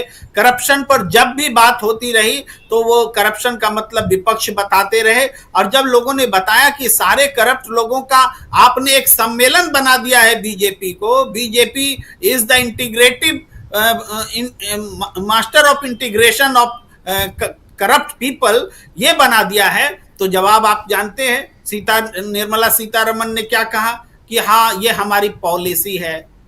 राजनाथ सिंह ने क्या कहा, भ्रष्ट लोगों को हमारी पार्टी में लेना हमारी पॉलिसी है। अरे खुल करके इस तरीके से बिना को जनता का डर ही नहीं है, नेता कह रहे भ्रष्ट लोगों को लेना हमारी पॉलिसी है, तब इस बात को जनता ने बहुत सीरियसली लिया। और ये जो चोट पड़ने वाली है 4 जून को, ये जनता की चोट पड़ने वाली है। और ये इंडिया 300 पार लिख रहे हैं, 300 तो आप हम बहुत सहम सहम कर बोल रहे हैं, ये कितना बड़ा ऊंचा आंकड़ा जाएगा अभी कोई जानता नहीं है। जी जी जी बिल्कुल, कितना ऊंचा आंकड़ा जाएगा ये अपने आप में क्या ये उल्टा होने जा रहा है, ये एक बड़ा ये रहेगा आने वाले समय में। रिजल्ट के दिन हम लोग इस पे भी चर्चा करेंगे। एक बार अमलेंदु जी के पास फिर से आना चाहता हूँ। अमलेंदु जी, मेरी आवाज़ आ रही है? जी जी जी बिल्कुल आ रही है, मुझे आ रही है। वाह, दुरुस्त आवाज़ आ रही है आपकी। ज़रा आपसे समझूं, आज आपको हम लोग कैच कर लिए। आपसे समझना चाहता हूं अमलेंदु जी कि कैसे आप देखते हैं और ये जो 300 पार का नारा है ये कितना बुलंद होता हुआ दिखाई देता है आपको? क्योंकि इंडिया गठबंधन और अभी हमने देखा, जिक्र कर भी रहे थे हम अमेठी, रायबरेली या लखनऊ, लेकिन अखिलेश यादव और राहुल गांधी दोनों ने एक नहीं कई सभाएं की हैं उत्तर प्रदेश में। ज़रा उत्तर प्रदेश बार बार वहाँ लेके हम आते हैं, हम इसलिए चलना चाहते हैं, यहाँ समझना चाहते हैं क्योंकि 80 सीटें हैं और यहाँ 80 में से 64 सीटें एनडीए को, 62 सीटें बीजेपी को आई थी पिछली दफ़ा, और 2014 में तो 74 सीटें, 73 सीटें अकेले बीजेपी को थी, बाद में 72, लेकिन 72, 73 या 74 बहुत होती हैं। 50 पार भी करेगी कि नहीं करेगी इस बार बीजेपी, ये भी कहा जा रहा है। तो क्या कुछ है अब 5 फेज होने के बाद? राजीव जी, 5 फेज होने के बाद भारतीय जनता पार्टी अपनी स्थिति अच्छी तरीके से समझ चुकी है। प्रधानमंत्री नरेंद्र मोदी अगर अमेठी नहीं जाते हैं और रायबरेली नहीं जाते हैं तो ऐसा ही नहीं है कि वो छोड़ दिया है कि ठीक है वॉक ओवर दे दिया है। वॉक ओवर देने की बात नहीं है। प्रधानमंत्री ये जोड़ना नहीं चाहते अपने खाते में कि जहां जहां वो गए थे वहां वहां जो है वो लोग दूसरे जीत गए और प्रधानमंत्री के मत्थे जो कोई कलंक मर गया, तो इससे बचना चाहते हैं। हालांकि 4 जून के बाद प्रधानमंत्री बहुत ही जगह गए हैं, 4 जून के बाद वो कहाँ अपना ये मिटाएंगे कलंक, ये देखना होगा। राजीव जी, जब चुनाव शुरू हुआ था उस समय तक हम लोग जो थे ये नहीं समझते थे, मैं खुद उनमें शामिल था, जो हम ये नहीं समझते थे कि उत्तर प्रदेश में इस तरीके से इंडिया गठबंधन चुनाव लड़ेगा। हमको भी ये लगता था कि भारतीय जनता पार्टी के लिए अगर कोई सेफ राज्य है तो वो उत्तर प्रदेश है सबसे ज्यादा, बाकी सब जगह उसको नुकसान हो रहा है। लेकिन जैसे ही राजीव जी पहला चरण शुरू हुआ और पहले चरण के बाद जो मतदान के जब मतलब रुझान मालूम पड़े जनता से बात करके, और जो क्षेत्र में लोग गए उनसे बातचीत की और अपने जो मित्र हैं, संपर्क है, हमारे संवाददाता हैं, उन सबसे जब बातचीत की तब ये बात समझ में आई कि यहाँ से तो हवा दूसरी तरीके की चल चुकी है। और इसीलिए फिर मैंने राजीव जी जब पहले चरण का मतदान हुआ था उसके बाद मैंने टिप्पणी की थी कि जब पछुआ हवा चलती है तो वो सब कुछ सुखा ले जाती है, बहुत थोड़ी सी देर में सुखा ले जाती है। जब कीचड़ ही सूख गया तो कमल खिलेगा कहाँ से? और ये हवा जो चलना शुरू हुई है पूरी आखिर तक जाएगी। और राजीव जी अब धीरे धीरे देखने में ये आ रहा है कि वो हवा जो है जो पश्चिम से चली थी वो जाके पूर्वांचल तक जा रही है और जबरदस्त तरीके से हवा जो है वो आंधी बनती हुई चली जा रही है। पश्चिमी विक्षोभ जो है उसने मोदी जी का सारा गणित जो है, उनके मुंह का सारा स्वाद जो है वो बिगाड़ कर रख दिया है। अब राजीव जिस तरीके से पूर्वांचल में लोगों को देखा जा रहा है, अब देखिए पहले चरण तक बल्कि दूसरे चरण तक जनता खुल के बात नहीं कर रही थी और एक अंडर करंट जो था जिसको हम लोग महसूस कर रहे थे। लेकिन दूसरे चरण होने के बाद जनता खुलकर के सवाल करने लगी और तीसरा चरण तो आते आते राजीव जी जबरदस्त तरीके से जनता सवाल करने लगी। ये सारी चीजें जो एक जबरदस्त तरीके का परिवर्तन आया ये देखने वाला है।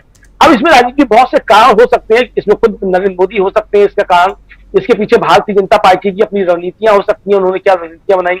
ये भी हो सकता है कि इंडिया गठबंधन जिस तरीके से मुद्दों को पकड़ा वो मुद्दे जनता के बीच चले गए, खासतौर से संविधान का, आरक्षण का, लोकतंत्र का, इनको बचाने का जो मुद्दा था ये जबरदस्त तरीके से काम करने लगा। फिर लोगों को ये भी समझ में आने लगा कि राहुल गांधी जो बातें कह रहे हैं कुछ सच लगती है, क्योंकि राहुल गांधी ने पहले जो बातें कही थी वो सारी सच साबित हुई। नरेंद्र मोदी ने जितनी बातें कही वो सब मिथ्या साबित हुई है, अब तक एक भी बात उनकी सच नहीं हुई, सारे जुमले साबित हुए।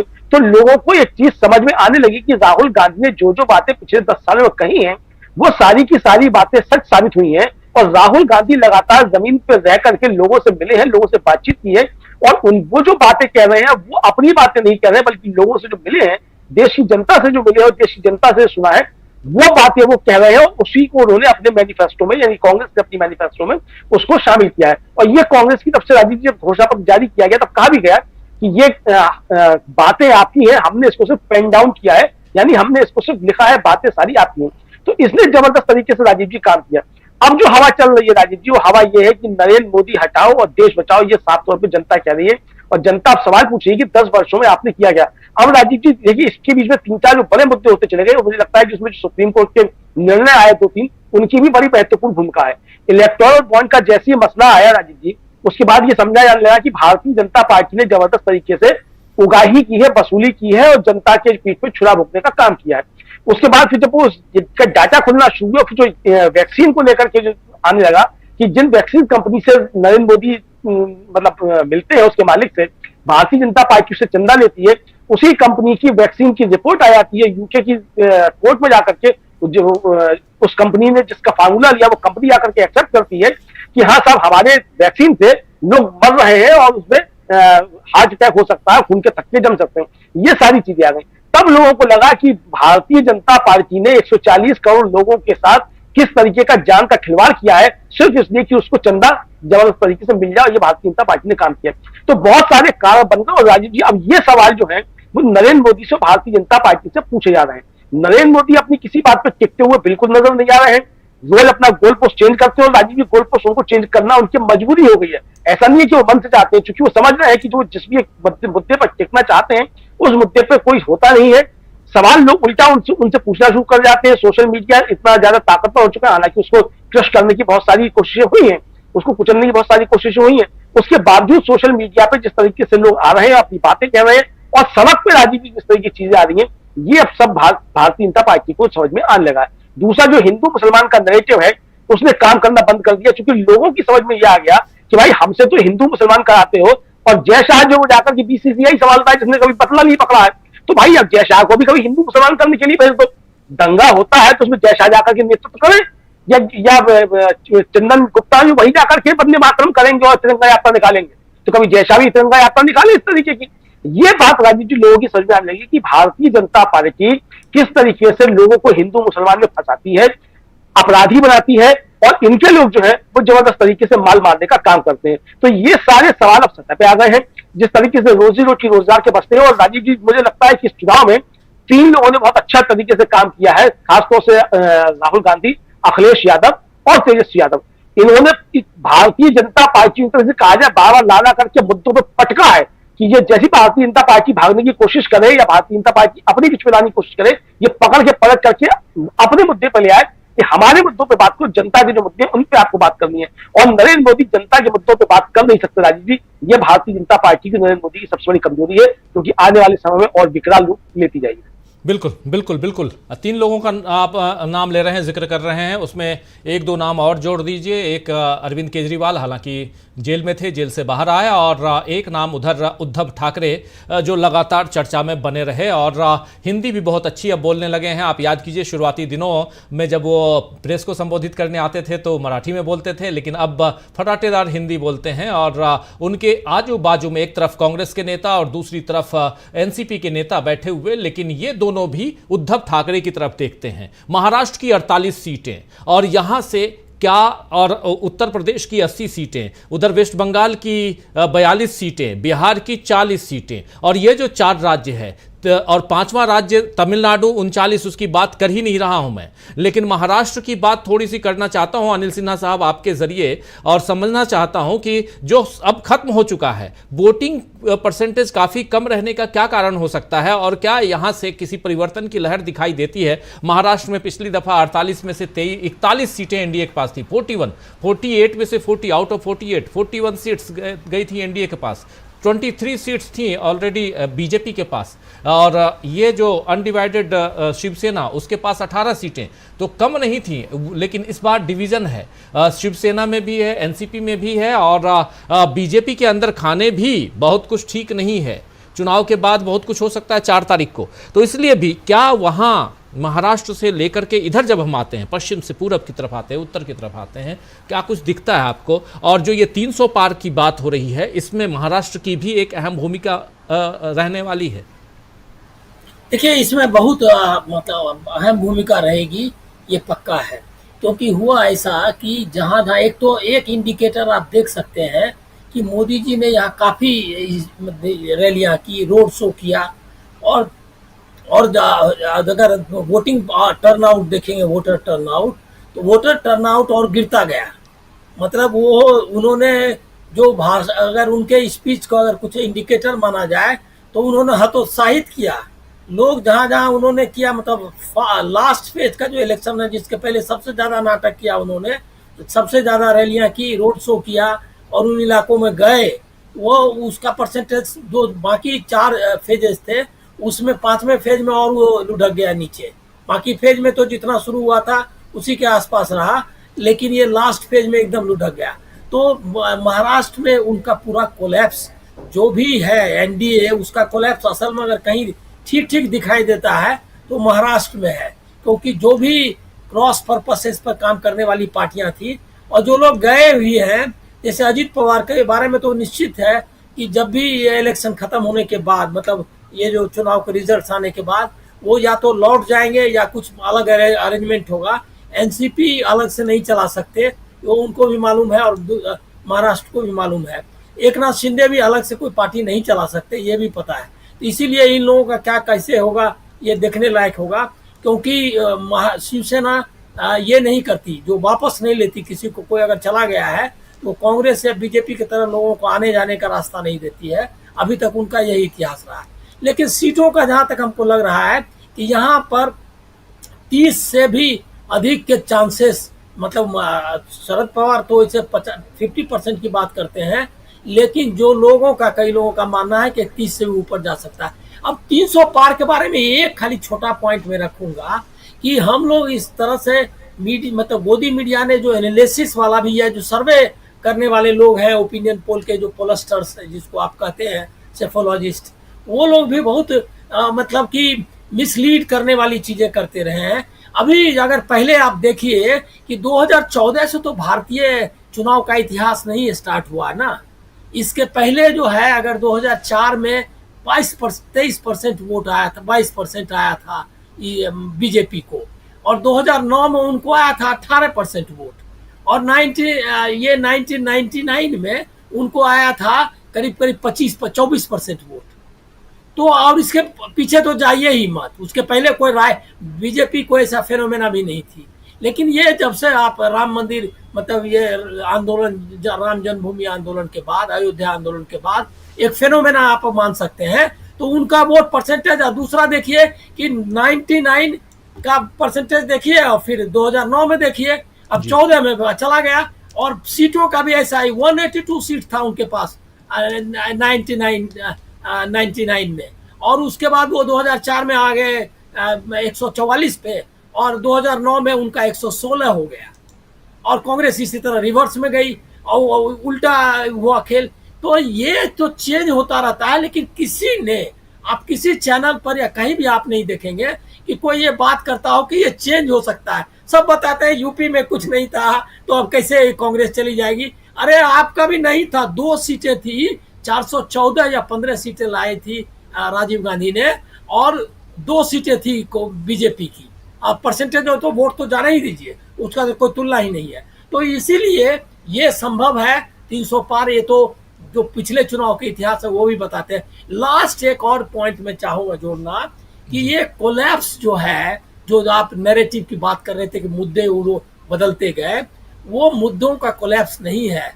ये जो बीजेपी की जो आइडियोलॉजी है और उसका जो ब्रांड जो बनाया मोदी जी ने, वो मोदी जी के जरिए जो बनाया, उसका कोलैप्स है। और वो कोलैप्स आप सिर्फ उसमें नहीं देखते, स्ट्रक्चरल कोलैप्स भी है। पार्टी भी खत्म हो गई, और ये जो आईटी सेल, एक तो नया मीडिया बनाया था गोदी मीडिया और आईटी सेल, उसकी हालत देख लीजिए वो किस तरह से अंत में उसने सोशल मीडिया का मैदान छोड़ दिया है। और उसके बाद जमा करके ये क्या कहते हैं, चाटुकार और दलाल पत्रकारों की टीम से इंटरव्यू करवा रहा है। वो देख लीजिए कि उनका जो मॉडल था, प्रोपेगेंडा मॉडल, वो भी फेल हो गया।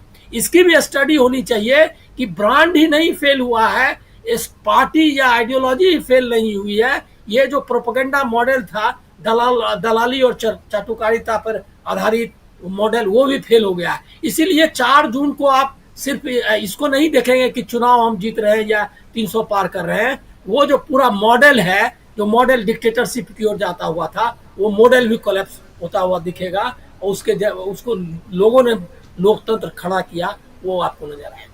जी जी, क्या कहेंगे, क्या कुछ कहेंगे प्रशांत टंडन जी?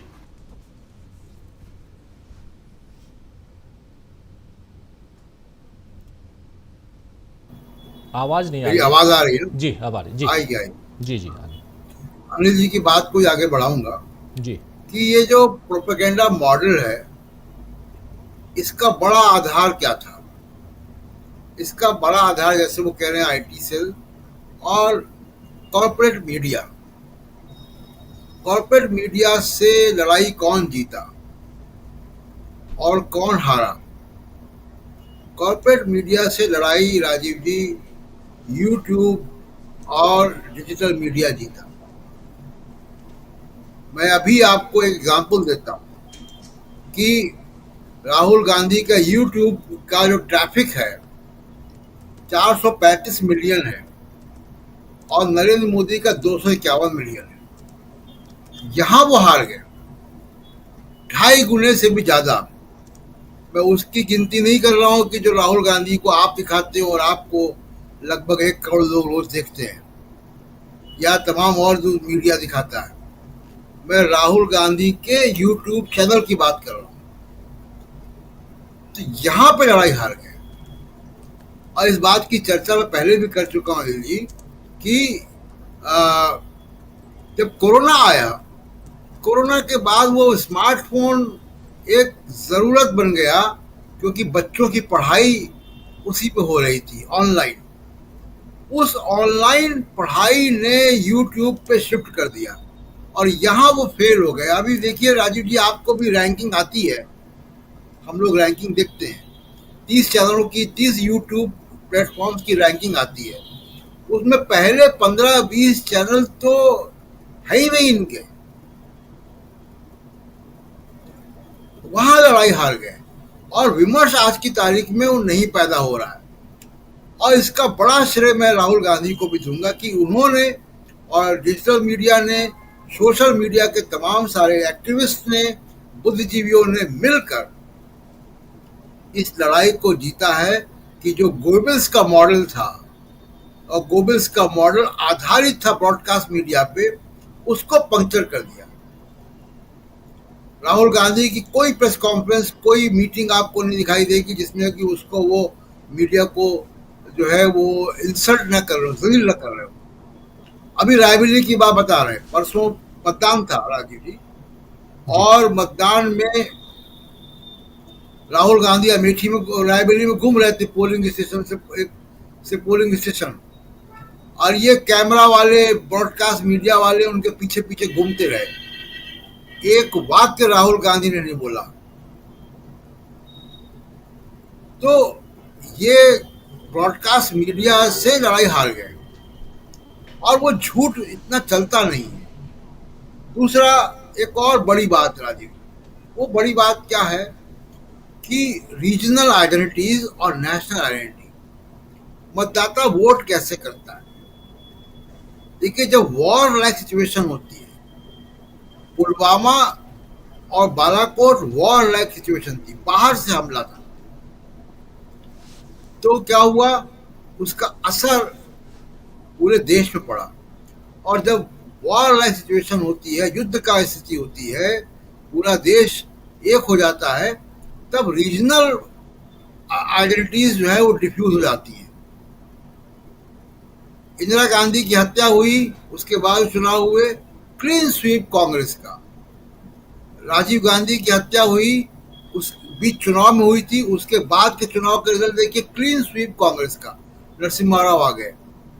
तो जब भी युद्ध की स्थिति में चुनाव होंगे, वहां पे क्षेत्रीय अस्मिता पीछे चली जाती है।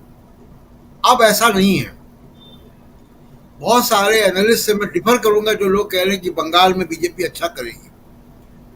जितना भी नॉन हिंदी बेल्ट है, चाहे वो महाराष्ट्र है, चाहे वो कर्नाटक है, चाहे वो पश्चिम बंगाल है, जहां पिछली बार बीजेपी को कुछ फायदा मिल गया था हिंदी बेल्ट के अलावा भी, वहां पे अब बड़ा एक करेक्शन आएगा।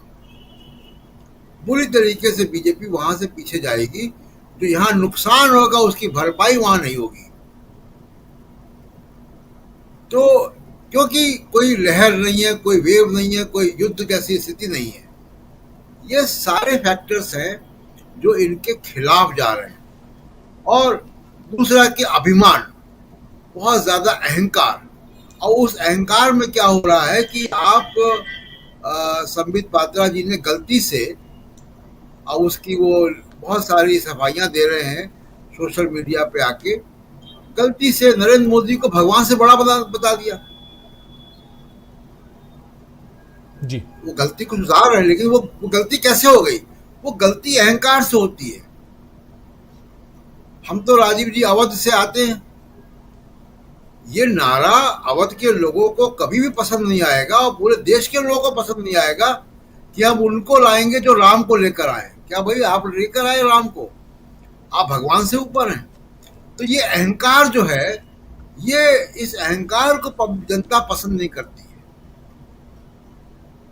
और ये अहंकारी नारे, अहंकारी बातें, अहंकारी भाषण, इसको जनता पसंद नहीं कर रही है। और मुझे लगता है कि 4 तारीख को जब हम लोग चर्चा करेंगे तो इस अहंकार वाले जो नैरेटिव है, इस पे ही बात होगी राजीव जी। जी बिल्कुल, बिल्कुल होगी। उस दिन 4 तारीख को बहुत कुछ बाकी है, लेकिन 4 से पहले अभी कल ही 5वें फेज का मतदान खत्म हुआ है और अब 25 तारीख यानी इसी सैटरडे को, शनिवार को 6वें फेज का है और उसके बाद 1 तारीख को 7वां फेज, और उसके बाद सबको इंतजार रहेगा रिजल्ट का। और इस बार 5वें में उतना प्रतिशत में इजाफा नहीं हुआ है, ये भी ध्यान देने वाली बात है। जो अभी तक जो चुनाव आयोग से जो आंकड़े आते थे उसमें काफ़ी इजाफा हो जाता था, 6%, 7% का इजाफा हमने देखा था अलग अलग राज्यों में। तो एक सूची देख रहा था मैं आज ही, तो वो ज़बरदस्त है। 1,07,00,000 वोटर्स अचानक बढ़ जाते हैं, कैसे बढ़ जाते हैं ये भी बड़ी बात है। खैर, लेकिन ये सब कुछ चुनाव के रिजल्ट पर असर डालेगा, इतना तय है। नवेंदु जी के पास एक बार फिर से आना चाहता हूं और माफ़ी चाहूँगा आप तमाम साथियों से, हमारे पैनलिस्ट साथी और तमाम जो दर्शक साथी हैं। प्रोग्राम थोड़ा लेट चल रहा है, लेट मतलब कि ज़्यादा समय ले रहा हूँ, लेकिन एक गंभीर चर्चा है, इसीलिए थोड़ा बने रहिए आप लोग। 8:30 बजे अमूमन हम खत्म करते हैं, लेकिन आजकल चुनाव का वक्त है तो थोड़ा सा बढ़ गया है। नवेंदु जी, जरा आपसे समझूं, 2 राज्य और जो एक बात कह रहे थे, बहुत इंपॉर्टेंट बात, इसकी तरफ ध्यान मेरा नहीं गया था, आप लोगों का ध्यान गया होगा जरूर, जो प्रशांत टंडन जी कह रहे थे, हिंदी भाषी राज्य और गैर हिंदी भाषी राज्य। गैर हिंदी भाषी राज्यों में बीजेपी का प्रदर्शन शुरुआत से अच्छा नहीं रहा, लेकिन पिछली बार 2019 में बहुत अच्छा प्रदर्शन कई जगह, कई राज्यों में बीजेपी का हुआ है, और उसका कारण वो साफ नजर आ रहा था कि पुलवामा और बालाकोट की घटना, उसके बाद से परिस्थितियां बदल गई थी। लेकिन इस बार, और उसमें भी अगर गैर हिंदी राज्यों में एक पश्चिम बंगाल है, बगल में है आपके, और लेकिन 2 राज्य और, एक जहां आप हैं यानी बिहार, और जो बिहार से निकला हुआ राज्य झारखंड। जरा इस पे भी, झारखंड की 14 में से 11 सीटें बीजेपी के पास थी पिछली दफा। अब जबकि कल्पना सोरेन घूम रही हैं, हेमंत सोरेन एक विक्टिम हैं और अंदर हैं, अभी जेल में हैं, आज भी सुनवाई उनकी हुई है, कल फिर से सुनवाई होनी है उनकी जमानत पे। तो ये जो मामला है, ज़रा वहाँ क्या कुछ चल रहा है ज़रूर बताने की कोशिश कीजिए कि क्या झारखंड पिछले रिजल्ट को दोहराता हुआ नजर आता है, या झारखंड भी उसी तरफ जाता हुआ दिखाई दे रहा है जिस तरफ हम महाराष्ट्र को देख रहे हैं, जिस तरफ हमने कर्नाटक को देखा, जिस तरह हम देख रहे हैं उत्तर प्रदेश को, और जिस तरह हम बिहार को देख रहे हैं। क्या ये असर झारखंड भी पर भी पड़ता हुआ दिखाई दे रहा है? बिहार को थोड़ा सा डिस्क्राइब कीजिए, और अगर हो सके तो पश्चिम बंगाल।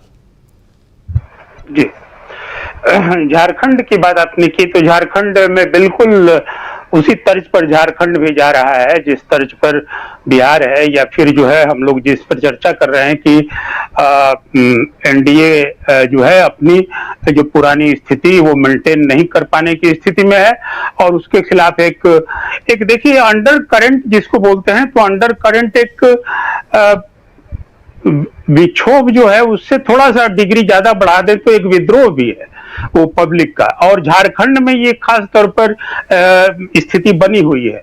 आप देखिए झारखंड में जो हेमंत सोरेन की गिरफ्तारी हुई जिस तरीके से, जिस तर्ज पर, और फिर उसको कहीं से भी सही नहीं माना आदिवासी जनता ने, खासतौर ट्राइबल्स ने, और ट्राइबल्स ने जो हेमंत सोरेन को जिताया था पिछली दफा विधानसभा चुनाव में, वो उसकी वजह ही एक बहुत बड़ी वजह थी कि बीजेपी की सरकार, जो रघुवर दास की सरकार थी, उस सरकार ने जो है आदिवासियों को, आप समझ लें कि लगभग 5,000 आदिवासियों को राजद्रोह के मुकदमे में केस डाल रखा था। और वहां पर जिस तरीके से अडानी का जो प्रोजेक्ट जो था, जिससे बिजली पैदा करके बर्मा, जिसको ये बांग्लादेश ले जाया जाना था, तो वो प्रोजेक्ट में भी बड़े पैमाने पर उसका प्रतिरोध हुआ था आदिवासियों को, और उसमें भी जबरदस्त दमन हुआ था। तो अब जब सरकार उसके खिलाफ विद्रोह एक तरह से वोटरों ने किया, आदिवासी वोटरों ने, और फिर जो है रघुबर दास के बदले में हेमंत सोरेन को चुन कर लाए। अब इस बार हेमंत सोरेन की सरकार ठीक ठाक चल रही थी। अब एक जिस तरीके से चुनाव के इन पहले मामले में उनको जेल भेजा गया, वो मामला बिल्कुल सुलग रहा है, और कल्पना सोरेन खुद अब सामने है। कल्पना सोरेन अब चुनाव के मैदान में भी हैं, विधानसभा का उपचुनाव लड़ रही हैं और वो जीतने जा रही हैं। उनके जीतने के बाद राजनीतिक समीकरण भी झारखंड के बदलेंगे, और एक नया लीडर के तौर पर ऐसा मान रहे हैं लोग कि वो सामने आ रही हैं कल्पना सोरेन। और वो हेमंत सोरेन का वो भाषण जो बीच में वो आए थे, और जो उन्होंने झारखंड विधानसभा में जो अपना भाषण दिया था गिरफ्तारी के बाद का, वो भाषण बहुत वायरल हो रहा है, और उसके क्लिप्स जो है वो झारखंड के हर जगह चलाए जा रहे हैं, ट्राइबल्स बेल्ट में भी। तो वो स्थिति एक बन गई है। दूसरा है क्या कि बीजेपी का जो कंट्राडिक्शन है, इस कंट्राडिक्शन में देखिए एक सिन्हा परिवार है झारखंड में, जो यशवंत सिन्हा का, जयंत सिन्हा का परिवार, हजारीबाग का, वो परिवार एक पुराने बीजेपी के परिवार के तौर पर वो जाना जाता रहा है, और लगातार मंत्री रहे, जयंत भी थे। लेकिन इस बार बीजेपी ने जो बर्ताव किया है कि टिकट नहीं दिया है, तो वहां से अब ये स्थिति है कि सिन्हा, यशवंत सिन्हा के पोते चुनाव में लड़ रहे हैं, वो अलग से लड़ रहे हैं। इजाफा और भी है, एक बात और भी है, ये है कि जयंत सिन्हा को शो कॉज नोटिस भी थमाया गया है कि आपने प्रचार क्यों नहीं किया। आज ही थमाया गया, कल शाम को जी। तो ये स्थिति है, और यशवंत सिन्हा कैंप कर रहे हैं हजारीबाग में, झारखंड में वो कैंप कर रहे हैं। तो वो स्थितियां जो हैं, ये जो बीजेपी के अपने अंदरूनी कंट्राडिक्शंस हैं, बीजेपी की ये स्ट्रेटेजी कि उसने चुनाव के एन वक्त पर जिस तरीके से जेल में डाला एक बड़े आदिवासी नेता है हेमंत सोरेन, और शायद मुझे लग रहा है कि वो आदिवासियों पर कितने भी प्रलाप कर ले नरेंद्र मोदी या बीजेपी आदिवासी प्रेम की, लेकिन हेमंत सोरेन वो एक बहुत बड़ा सबूत है, और वो सबूत काफी है इनके आदिवासी प्रेम का सिराजा बिखेरने के लिए। तो झारखंड में स्थितियां ये है कि इंडिया गठबंधन जेएमएम वो बिल्कुल पुरानी तस्वीर को बदलने की स्थिति में है। कल जो चुनाव हुआ है 5वें चरण का, उस चुनाव में भी एक सीट दरक रही है एनडीए की। तो अब है क्या कि वहां जो भी तस्वीर निकल के आ रही है, उस तस्वीर में बिल्कुल ऐसा नहीं है कि एनडीए पूरी की पूरी सीटें निकाल कर ले जाएगी। देखिए कोडरमा की सीट भी फंसी हुई है, वहां से सीपीआईएमएल के उम्मीदवार हैं इंडिया गठबंधन के, वो जीतने की स्थिति में है। यहाँ तक कि हजारीबाग के उम्मीदवार भी जीतने की स्थिति में है, ये यशवंत सिन्हा के पोते हैं। तो इस तरीके से झारखंड की स्थिति है।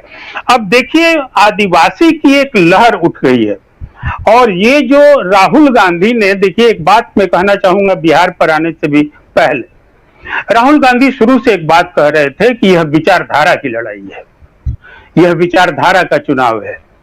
ये राहुल की ये बात तब बहुत फिलोसफिकल लगती होगी लोगों को, या बीजेपी वाले इसका उपहास भी उड़ा रहे थे, लेकिन अंततः राहुल गांधी या फिर इंडिया गठबंधन ने इस पूरी लड़ाई को विचारधारा की लड़ाई के रूप में ही लाकर खड़ा कर दिया, और विचारधारा की लड़ाई के बतौर ही जो है इस बार का इलेक्शन जो हो रहा है उसमें एक महत्वपूर्ण पहलू जो है, एक महत्वपूर्ण आयाम जो है वो विचारधारा की लड़ाई है। ये जो लड़ाई जिसको बिहार में पहले सामाजिक न्याय के तौर पर लड़ा जा रहा था, और महागठबंधन की जो अभी ताजा सरकार जो पिछली बनी थी, तो उसमें आपने वो सामाजिक न्याय के दोनों कोण जो है, लालू और नीतीश, वो दोनों उस महागठबंधन की सरकार में शामिल थे। और ध्यान होगा कि जातीय जनगणना जैसे सवाल, आरक्षण के कैप्स हटाने जैसी बातें, 75% आरक्षण ओबीसी वगैरह वगैरह को देने की जो बातें थी, ये सारी एक सामाजिक न्याय की लड़ाई है। और इस सामाजिक न्याय की लड़ाई को राहुल गांधी ने जिस तर्ज पर राष्ट्रीय स्तर पर एक हवा दी और इसको उछाला, तो मध्य प्रदेश, राजस्थान और छत्तीसगढ़ के चुनाव में लोग कहने लगे थे साहब क्या है जातिवाद वगैरह, ये सब जाति जनगणना वगैरह ये सब नहीं चलेगा, कोई बोलता है, लेकिन वह मसला नहीं छोड़ा। राहुल की एक खास बात यही है कि वो जो विचारधारा की बात करते हैं तो उस विचारधारा पर बने रहते हैं। और देखिए आज उसी जातीय जनगणना के सवाल ने, आदिवासियों के सवाल ने, किसानों के एमएसपी देने के सवाल ने, ओबीसी के सवाल ने आज चुनाव का एक मूड बदल दिया है और मोड भी बदल दिया है।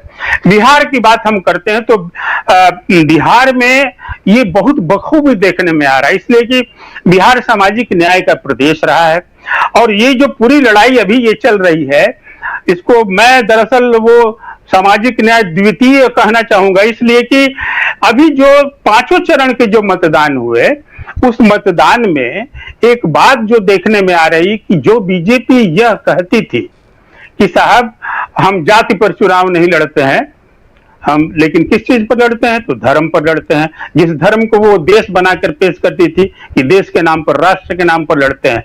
लेकिन ये जान लीजिए इंडिया गठबंधन का ये जो चुनाव हो रहा है इसके दो बहुत दिलचस्प पहलू हैं। एक पहलू ये है कि आप ये कह सकते हैं सीधे सीधे जो बाहर के पर्यवेक्षक आ रहे हैं और वो देख रहे हैं बिहार के चुनाव को तो वो कह देते हैं कि यहाँ तो साहब अगड़ा पिछड़ा का एक पूरा जो है गोलबंदी छिड़ गई है और वोट में बूथों पर वो दिखने में आ रही है। लेकिन इसको दूसरे तौर पर देखा जा सकता है और मैंने जो कहा सामाजिक न्याय द्वितीय के तौर पर, तो वो क्या है कि देखिए जातियां टूटने लगी हैं। अभी इस चुनाव में जो भी उम्मीदवार हैं, जो भी बीजेपी है, इंडिया गठबंधन है, बीजेपी ने जो सोच रखा था कि उसका सवर्ण वोटों पर कब्जा है, उसने सोच रखा था कि उसका वैश्य वोटों पर कब्जा है बिहार में, उसने सोच रखा था कि अति पिछड़ा और पिछड़ा में खासतौर पर अति पिछड़ा इस हिस्से पर, इस जमात पर नीतीश का कब्जा है आधा, तो आधा कब्जा जो है वो बीजेपी का है। जो मंडल का कमंडलाइजेशन हुआ तो उस कमंडलाइजेशन का भी लाभ बीजेपी ने लिया। तो इस तर्ज पर वो दावा कर रही थी कि ईबीसी वोटों पर भी उसका कब्जा है। नीतीश को उसने साथ मिलाया इसलिए कि लोग उस पर कब्जा रहे, बरकरार रहे। लेकिन राजीव जी चुनाव में पांचों चरण के वोटर जो हैं वोट डालते डालते इन सारे समीकरणों को ऐसी खबरें आ रही है और ये जो आपने कहा ना कि जो फैक्ट्स है वो हम बता रहे हैं, हम किसी धारणा किसी अवधारणा की बात या उसके विरुद्ध नहीं है। तो जो फैक्ट्स निकल के आ रहे हैं वो कई बूथों के फैक्ट्स ऐसे हैं कि वहां जो है जातियां टूट गई हैं। उम्मीदवार चिराग पासवान को ही ले लें, हाजीपुर में है, लेकिन बहुत दिलचस्प है कि चिराग पासवान की अच्छी स्थिति है, लेकिन दिलचस्प पहलू ये है कि पासवानों ने ही उनको बहुत जगह पर वोट नहीं दिया है और पासवान उनको जो है एक तरह से गलिया भी रहे हैं। उजियारपुर में नित्यानंद राय खड़े हैं, गृह राज्य मंत्री हैं। उजियारपुर में आप समझ लें कि कुशवाहा और यादव एक बूथ पर मैं खुद गया, उस बूथ की खास बात ये थी कि उस पर यादव और कुशवाहा बहुल वोटर थे, मतलब 90% आप समझ ले। तो वो एक केस स्टडी था कि यादव हैं, नित्यानंद राय, बीजेपी ने लगातार बिहार में लंबे समय तक प्रयोग किया, भूपेंद्र यादव से लेकर नित्यानंद राय को तो प्रदेश अध्यक्ष ही बनाया कि वो लालू यादव, तेजस्वी यादव की काट ढूंढ सके और यादव वोटरों को गोलबंद कर सके। लेकिन आप देखिए कि उस बूथ की बात जो मैं कह रहा हूं उजियारपुर में, उस बूथ की स्थिति ये थी कि कुशवाहा यादव वोटर भी जो है नित्यानंद राय को वोट कास्ट नहीं कर रहे थे। तो ये जो संकेत हैं, ये जो घटनाएं जो तथ्य रूप में सामने आ रही हैं, ये तथ्य क्या यही अंडर करंट है? और यही अंडर करंट है तो इसमें कोई दो राय नहीं है कि बहुत अप्रत्याशित चुनाव परिणाम सामने आने वाला है इंडिया गठबंधन को लेके। और तेजस्वी यादव बार बार एक बात दोहराते हैं कि अप्रत्याशित चुनाव परिणाम आएगा बिहार का, तो वो ऐसा कुछ दिख रहा है। और इसीलिए अति पिछड़ा वोटरों पर एक टसल था, अंतिम तक मैं कहूंगा 4 चरणों तक था। और मुझे लग रहा था कि ये जल्दी समेट 7 चरणों तक नवीन जी, आएगा। थोड़ा माफी चाहूंगा, जल्दी समेट लीजिए क्योंकि जी, तो वो टसल, जी, तो 2 वोटरों पर टसल है, एक अति पिछड़ा पर, जो 5वें चरण में साफ होता नजर आया। महिला वोटर एक बहुत बड़ा फैक्टर है जो अभी भी मोदी की कायल है, लेकिन राहुल गांधी ने जिस तरीके से अपने घोषणा पत्र में महिलाओं के लिए मुद्दा निकाला है, जो लाभ की बात कही है, और दूसरी बात यह है कि जो उनके दौरे हुए, जी, 1 लाख रुपए हर महीने सालाना की बात है जी, और फिर ये 10 गरीब परिवार की महिला, एक परिवार को 1 लाख रुपए जो है वो देने की बात है, 8,500 रुपये महीने। और साथ साथ ये जो 10 किलो जो अनाज की बात जो सामने आ गई, ये 10 किलो अनाज वाली बात जो खड़गे ने घोषणा की, ये अभी बिहार में बहुत गहरे स्तर तक नहीं पहुंची है। 5वें चरण में थोड़ा सा ऐसा मतदाताओं से बात करने से ऐसा लगा भी। तो कांग्रेस को चाहिए, इंडिया गठबंधन को चाहिए कि आगे के 2 चरणों में इस एजेंडा को सामने लेकर जाए वो, कि 10 किलो, तो ये 10 किलो का और 1 लाख रुपए का मामला जो है, ये महिला वोटरों का और राहुल गांधी के प्रति यात्राओं में जो एक स्नेह उमड़ा, और बिहार से भी वो यात्रा गुजरी, तो राहुल भी एक फैक्टर हैं। तो महिला वोटरों को लेकर के भी एक टसल है, और ये टसल बना हुआ है। लेकिन कुल मिला के जो स्थिति बन रही है कि मोदी आज फिर बिहार में है, कल वो आ चुके हैं, दोबारा कल आए पिछले मतलब यस्टरडे, और आज फिर वो चुनावी सभाओं को संबोधित कर रहे हैं। तो ये पहली दफा हुआ है कि प्रधानमंत्री बिहार में कैंप कर रहा है, इसलिए कि जिस भरोसे वो नीतीश कुमार को लाए थे, नीतीश कुमार का बिल्कुल जो पूरा एक उनकी प्रतिमा थी, उनके जो महाकाय एक वो हुआ करते थे वोट बैंक को लेकर के, वो बिल्कुल टूट चुका है, वो मूर्ति गिर चुकी है। तो एक नीतीश कुमार काम नहीं आ रहे हैं। तो अब जिस उम्मीद से वो एनडीए में लाए थे, बल्कि नीतीश कुमार नुकसान कर रहे हैं कई जगहों पर। और मेरा तो यह मानना है कि बीजेपी शायद अपनी सीटें 17 की 17 बचा ले या कुछ नुकसान हो, लेकिन जेडीयू का नुकसान ज्यादा इस चुनाव में होता हुआ दिख रहा है। तो ये मोदी की चिंता है। तो मोदी की ये चिंता बिहार में कैंप करा रही है। इससे भी उस धड़कन को हम पकड़ सकते हैं कि इंडिया गठबंधन भारी तो नहीं जा रहा है। बंगाल की बात रही तो बंगाल में जो आगे बात करेंगे, माफी चाहूंगा, बंगाल भी एक सेपरेट चैप्टर है, और बिहार और बंगाल कई बार आपसे मैं समझना चाहूंगा, आप तमाम साथियों से। बंगाल पे बाद में बात जरूर करेंगे, कार्यक्रम समाप्त करने का समय हो रहा है, मतलब समय तो बहुत ज्यादा हो चुका। संजय जी, जल्दी से एक क्लोजिंग कमेंट, बहुत छोटा कमेंट चाहता हूं। और क्या आपको भी लगता है कि नरेंद्र मोदी का किला जो है वो दरक रहा है? बिल्कुल, मतलब अब सब लोगों की बात सुनने के बाद मुझे लग रहा है कि नरेंद्र मोदी के पॉजिटिव सिर्फ उनका वो मुफ्त अनाज है, और इसका जवाब राहुल गांधी ने पिछले चुनाव में भी दिया था। 7,500 रुपए महीने का उनका एक प्लान था, तो तब कहा गया कि लोगों ने एक्सेप्ट नहीं किया। और अब जो वो 1 लाख रुपए का है, वो बहुत बढ़िया स्कीम है और फीजिबल है, ये उन्होंने पिछली बार भी बताया था और अभी भी बताया कि कैसे फीजिबल है। और वो खटाखट मिलेगा उसको नरेंद्र मोदी ने भी प्रचारित कर दिया है, तो वो कन्वे हो गया है कि ये जो है राशन दे रहे हैं, वो पैसे देंगे, काम देंगे और खटाखट मिलेगा और कैश मिलेगा। तो वो अनाज के मुकाबले वो खटाखट कैश मिलेगा, बहुत इफेक्टिव होने जा रहा है, और मुझे लगता है उसका बहुत असर होगा। जी बिल्कुल बिल्कुल, आप सही कह रहे हैं कि एक असर। और एक बात जो यहाँ नवेंदु जी ने कही कि 5 की जगह 10 किलो अनाज की जो बात खड़गे साहब ने जिसकी घोषणा की थी 5वें चरण के मतदान से पहले लखनऊ में, आपको याद होगा राहुल अखिलेश यादव और मल्लिकार्जुन खड़गे ने जो ज्वाइंट प्रेस कॉन्फ्रेंस की थी उसमें, और वो गांव तक पहुंचाने की जरूरत है। 5वां फेज समाप्त हो चुका है, लेकिन 6ठा और 7वां फेज अभी बाकी है, और 6ठा फेज अभी इसी सप्ताह शनिवार को है। उसके बाद 1 तारीख को 7वां, और उसके बाद फिनिश चुनाव लोकसभा का। बहुत गर्मी का माहौल, गर्मा गर्म सियासी गर्मी भी है, और तापमान में भी उत्तर भारत में काफी चढ़ा हुआ तापमान है। इन सब के बीच ये चुनाव, और इसमें क्या नरेंद्र मोदी का किला दरक चुका है 5 फेजेस के बाद, और क्या अब की बार 400 पार का नारा बिल्कुल गोल हो चुका है, और अब इंडिया गठबंधन 300 पार का नारा जो है वो देकर एक बुलंदी हासिल करने की कोशिश, या उनको लगता है इंडिया गठबंधन को कि वो ऑलरेडी बुलंदी हासिल कर चुकी है, क्योंकि 400 से ज्यादा सीटों पर, 428 सीटों पर वोटिंग हो चुकी है, 115 सीटें अभी बाकी है। तो बहुत बहुत शुक्रिया अदा करता हूं नवेंदु जी आपका, संजय जी आपका, अनिल सिन्हा साहब आपका, प्रशांत टंडन जी आपका, अमलेंदु जी आपका, और साथ में जुड़े थे प्रेम कुमार जी, आप सबका बहुत बहुत शुक्रिया, बहुत धन्यवाद इस कार्यक्रम में जुड़ने के लिए। और आप तमाम साथी जो हमारे साथ बने हुए हैं, आप सबका भी बहुत